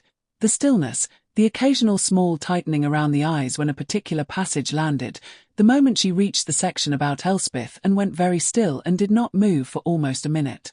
He did not say anything. He put his hand over hers on the table. She turned her hand over and held his and kept reading. He named her, she said. Finally. Her voice was even. He named her as the investigation's originator. It's in the 4th paragraph.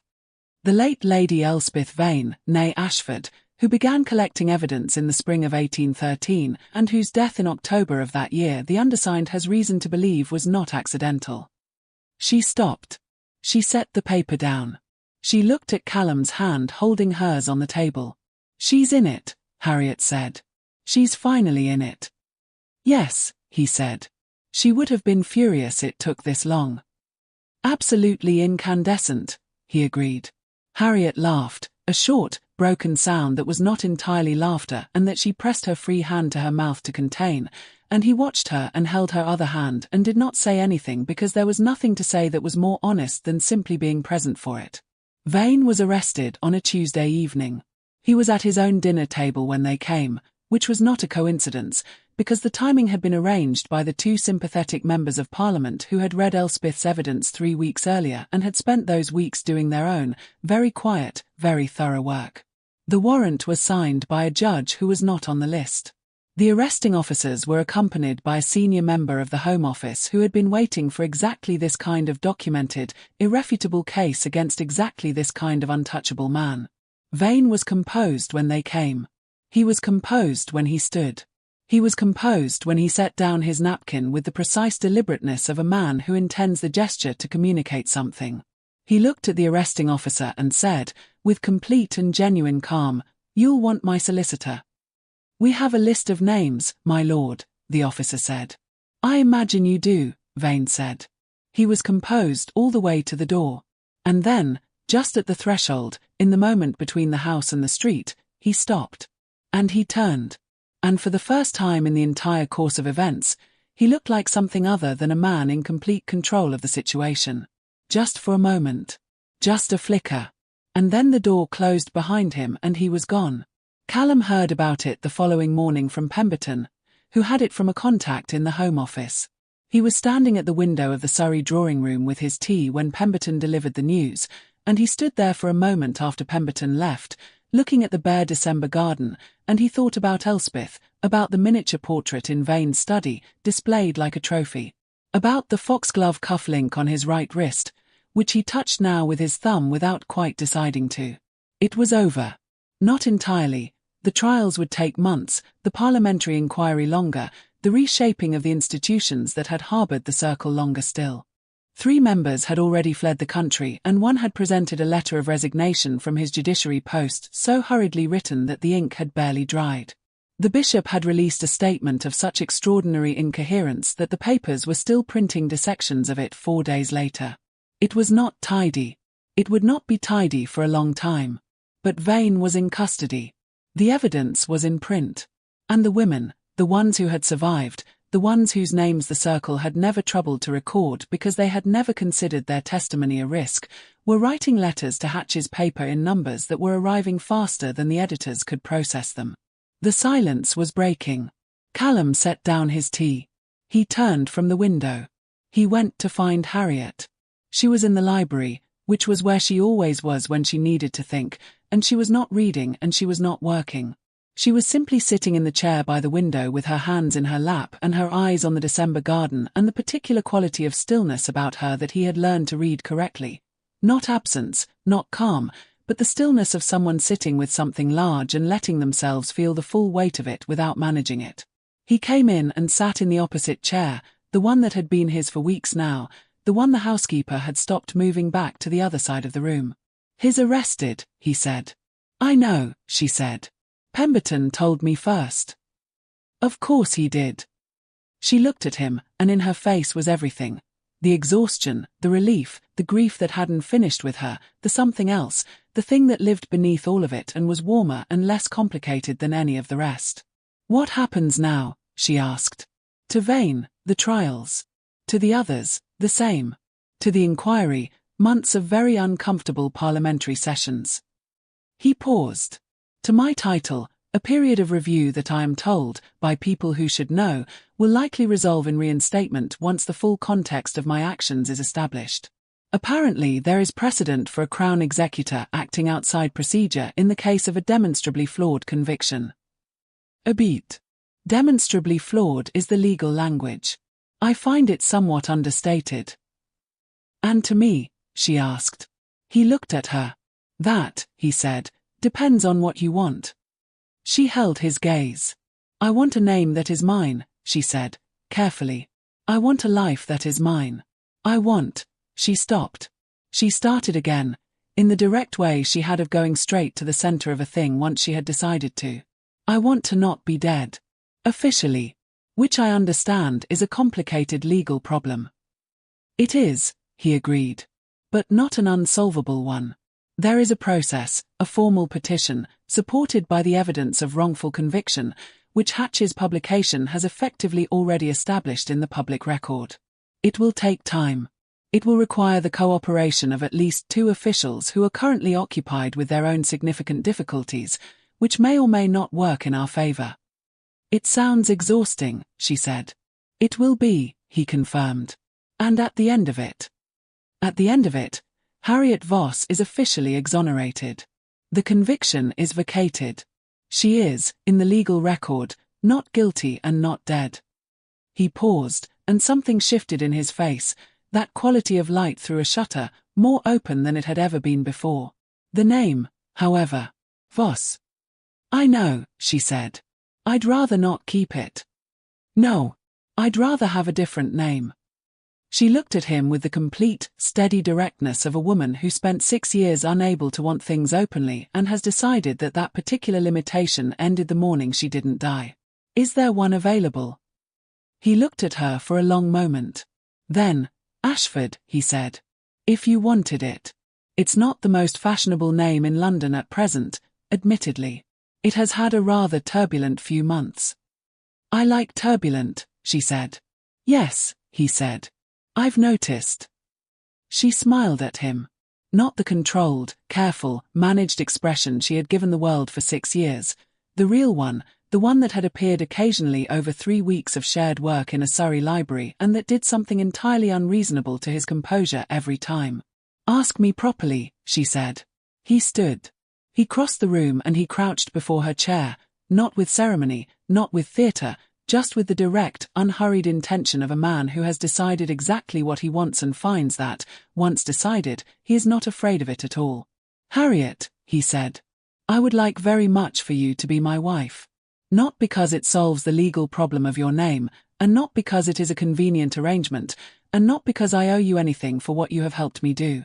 But because you are the most formidable, infuriating, extraordinary person I have met in 34 years, and because I cannot imagine the next 34 without you in them, and because I find, rather to my own surprise, that I would very much like to spend those years in a state of being entirely and comprehensively known by someone who does not pretend to find me uncomplicated."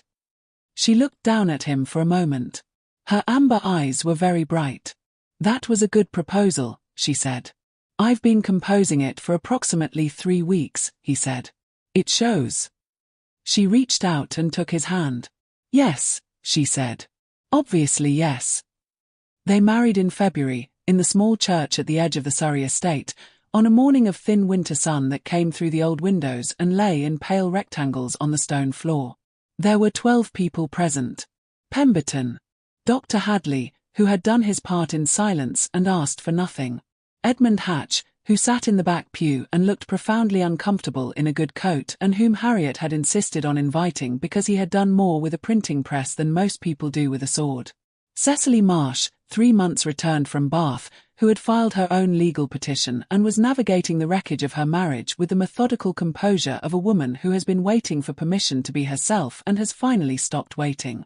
Two of Callum's oldest friends, both of whom had read the papers and sent letters of support that were somewhat incoherent with haste and genuine feeling. And a solicitor, because marriages require solicitors, and this one came with several attendant legal complexities that the solicitor was being compensated generously to manage without commentary. Before the ceremony began, in the small anteroom off the side of the church where Harriet stood with her borrowed flowers, dark red winter roses, nothing like a traditional bridal arrangement, exactly right, she stood for a moment in the quiet. She thought about the people who were not there. Her father, who had taught her to shoot and to read and to expect more from the world than it usually offered. Elspeth Ashford, who had been braver than she thought. And then she said a name, quietly, to the room and to no one in particular. Margaret and Webb. She said it the way you say a thing you have decided to carry always. Not as grief, not as guilt, but as acknowledgement. As a promise to someone who could no longer hear it but whom you intend to honor anyway, in all the ordinary and extraordinary days ahead. The door opened. Callum was there. He looked at her in the winter light with an expression that she thought she would probably spend the rest of her life finding new things in. He was wearing the foxglove cufflink. She had noticed the moment she saw him and had not said anything and would not say anything, because some things do not need to be said to be understood. "Ready," he said. "Yes," she said. "You?" "I've been ready for some time," he said. "As it turns out." She took his arm and they walked into the church, and it was not a grand ceremony and it was not a fashionable one and it was not the kind of wedding that London society would have approved of under any circumstances, and the irrelevance of that fact was one of the most quietly satisfying things Harriet had ever experienced. The years that came after were not without difficulty. The trials lasted most of the following year. Vane's case was the longest and the most closely watched. The papers covered every session, and on the days when the most significant evidence was presented, the public gallery was so full that people queued on the street outside in the cold to get in. Harriet did not attend the trial. She had given her testimony in a private deposition, carefully documented, legally entered into evidence, the account of a woman officially exonerated and legally alive, speaking to what she had directly witnessed and experienced. It had taken 4 hours to give, and afterward she had sat in the carriage outside the building for 20 minutes before she was ready to drive home. Callum had been beside her the whole time. He always was. Vane was convicted in March of the following year. The sentence was delivered by a judge who had not been on the list, in language that was not especially dramatic, but that was, in its precision and its completeness, devastating. When the gavel came down in that courtroom, the sound moved through the public gallery like a stone dropped in still water, rippling outward, reaching every corner. Several people wept. Others were very still. Callum was very still. He did not weep. He thought about Elspeth, about the foxglove cufflink, about the note at the bottom of the last page, about a woman who had been braver than she believed and whose name was now in the parliamentary record, officially, as the investigation's originator, cited in the final report with the full weight of formal recognition. It was insufficient. It would always be insufficient. It was also everything that remained available, and he took it. Aldous Marsh received his verdict 2 months later. Cecily was in the gallery for that one. She wore pale blue and she sat with her spine very straight, and when the verdict was read she looked straight ahead with an expression that was neither triumphant nor broken but somewhere between them, in the specific territory of a person receiving an ending they fought very hard for and are still, somehow, learning how to hold. Harriet sat beside her and said nothing and held her hand. The bishop resigned his see before his case came to trial and died of natural causes the following winter, which the papers covered with an ambivalence that reflected the public's own. Several members of the circle made deals, testimony in exchange for reduced sentences, names offered up in the hope of mercy, the architecture of secrecy dismantled piece by the very men who had built it. The parliamentary inquiry ran for 18 months and resulted in 3 new legislative protections for women in marriage, modest and incomplete and bitterly contested every step of the way and more than had existed before. Callum's title was formally reinstated in April. He received the official notice by letter, read it once, and put it in a drawer. The following morning he wrote to the legal defense fund they had established, Anonymous in origin, well-funded, staffed by 3 young barristers who had read the papers and wanted to be something other than what the papers described, and arranged a significant increase to their annual endowment. Harriet found the copy of the letter on his desk 3 days later and did not comment on the amount and did not comment on the anonymity and simply looked at him across the breakfast table and said, "The hospital ward as well." "Already done," he said. She held his gaze for a moment. "Good," she said, and returned to her eggs. He watched her for a moment before returning to his newspaper, and the expression on his face was not one he would have been able to describe accurately, because it was made up of things that did not have clean individual names: relief and gratitude, and the specific, daily, unremarkable miracle of being with someone who already knows what you're going to do before you do it and finds it not convenient but simply right. Their first child arrived the following December. A girl, born in the Surrey house in the early morning, delivered with more drama than either parent had been expecting and less than the midwife had seen in her career. Harriet held her first and Callum held her second, and they were both entirely unprepared for what it was like, which was not surprising because nothing prepares you for it regardless of how thoroughly you think you have. They named her Elspeth. This required no discussion. It had been decided without being said, in the way that things were often decided between them, quietly, in the space between conversations, where their understanding of each other lived. The second child came 2 years later. A boy, dark-haired like Callum, with Harriet's amber eyes and her precise, unnerving habit of watching people as though cataloguing them before deciding whether to engage. He was named Thomas, for Harriet's father, and he had a very loud opinion about everything from approximately the age of 8 months, which Callum found either deeply charming or deeply exhausting depending on the hour, and Harriet found, on the whole, entirely appropriate. They lived in the Surrey house. They kept the London townhouse for the seasons they were required to attend and gave it over to charitable functions the rest of the time, which was the sort of thing that gave Lady Jersey apoplexy and gave Harriet quiet satisfaction. She was not received warmly in society at first. The story of who she was and what had happened was too large and too recent and too disruptive to the comfortable order of things for the comfortable people to embrace immediately. They came around, most of them, over time. The ones who did not were not mourned. Cecily became something between a friend and a collaborator. She and Harriet met regularly, working on the cases that came through the legal fund, identifying women in situations they both recognized and finding the specific, practical means to alter those situations. Cecily had married again eventually, very quietly, a solicitor of no particular distinction and tremendous warmth who admired her competence and was unbothered by it, which was all she had ever required. Hatch published an account of the entire affair, 3 years after the trials, in book form. He sent Callum and Harriet advance copies with a letter that was, for Hatch, notably sentimental. Harriet read it in one sitting. Callum read the chapter about Elspeth 3 times.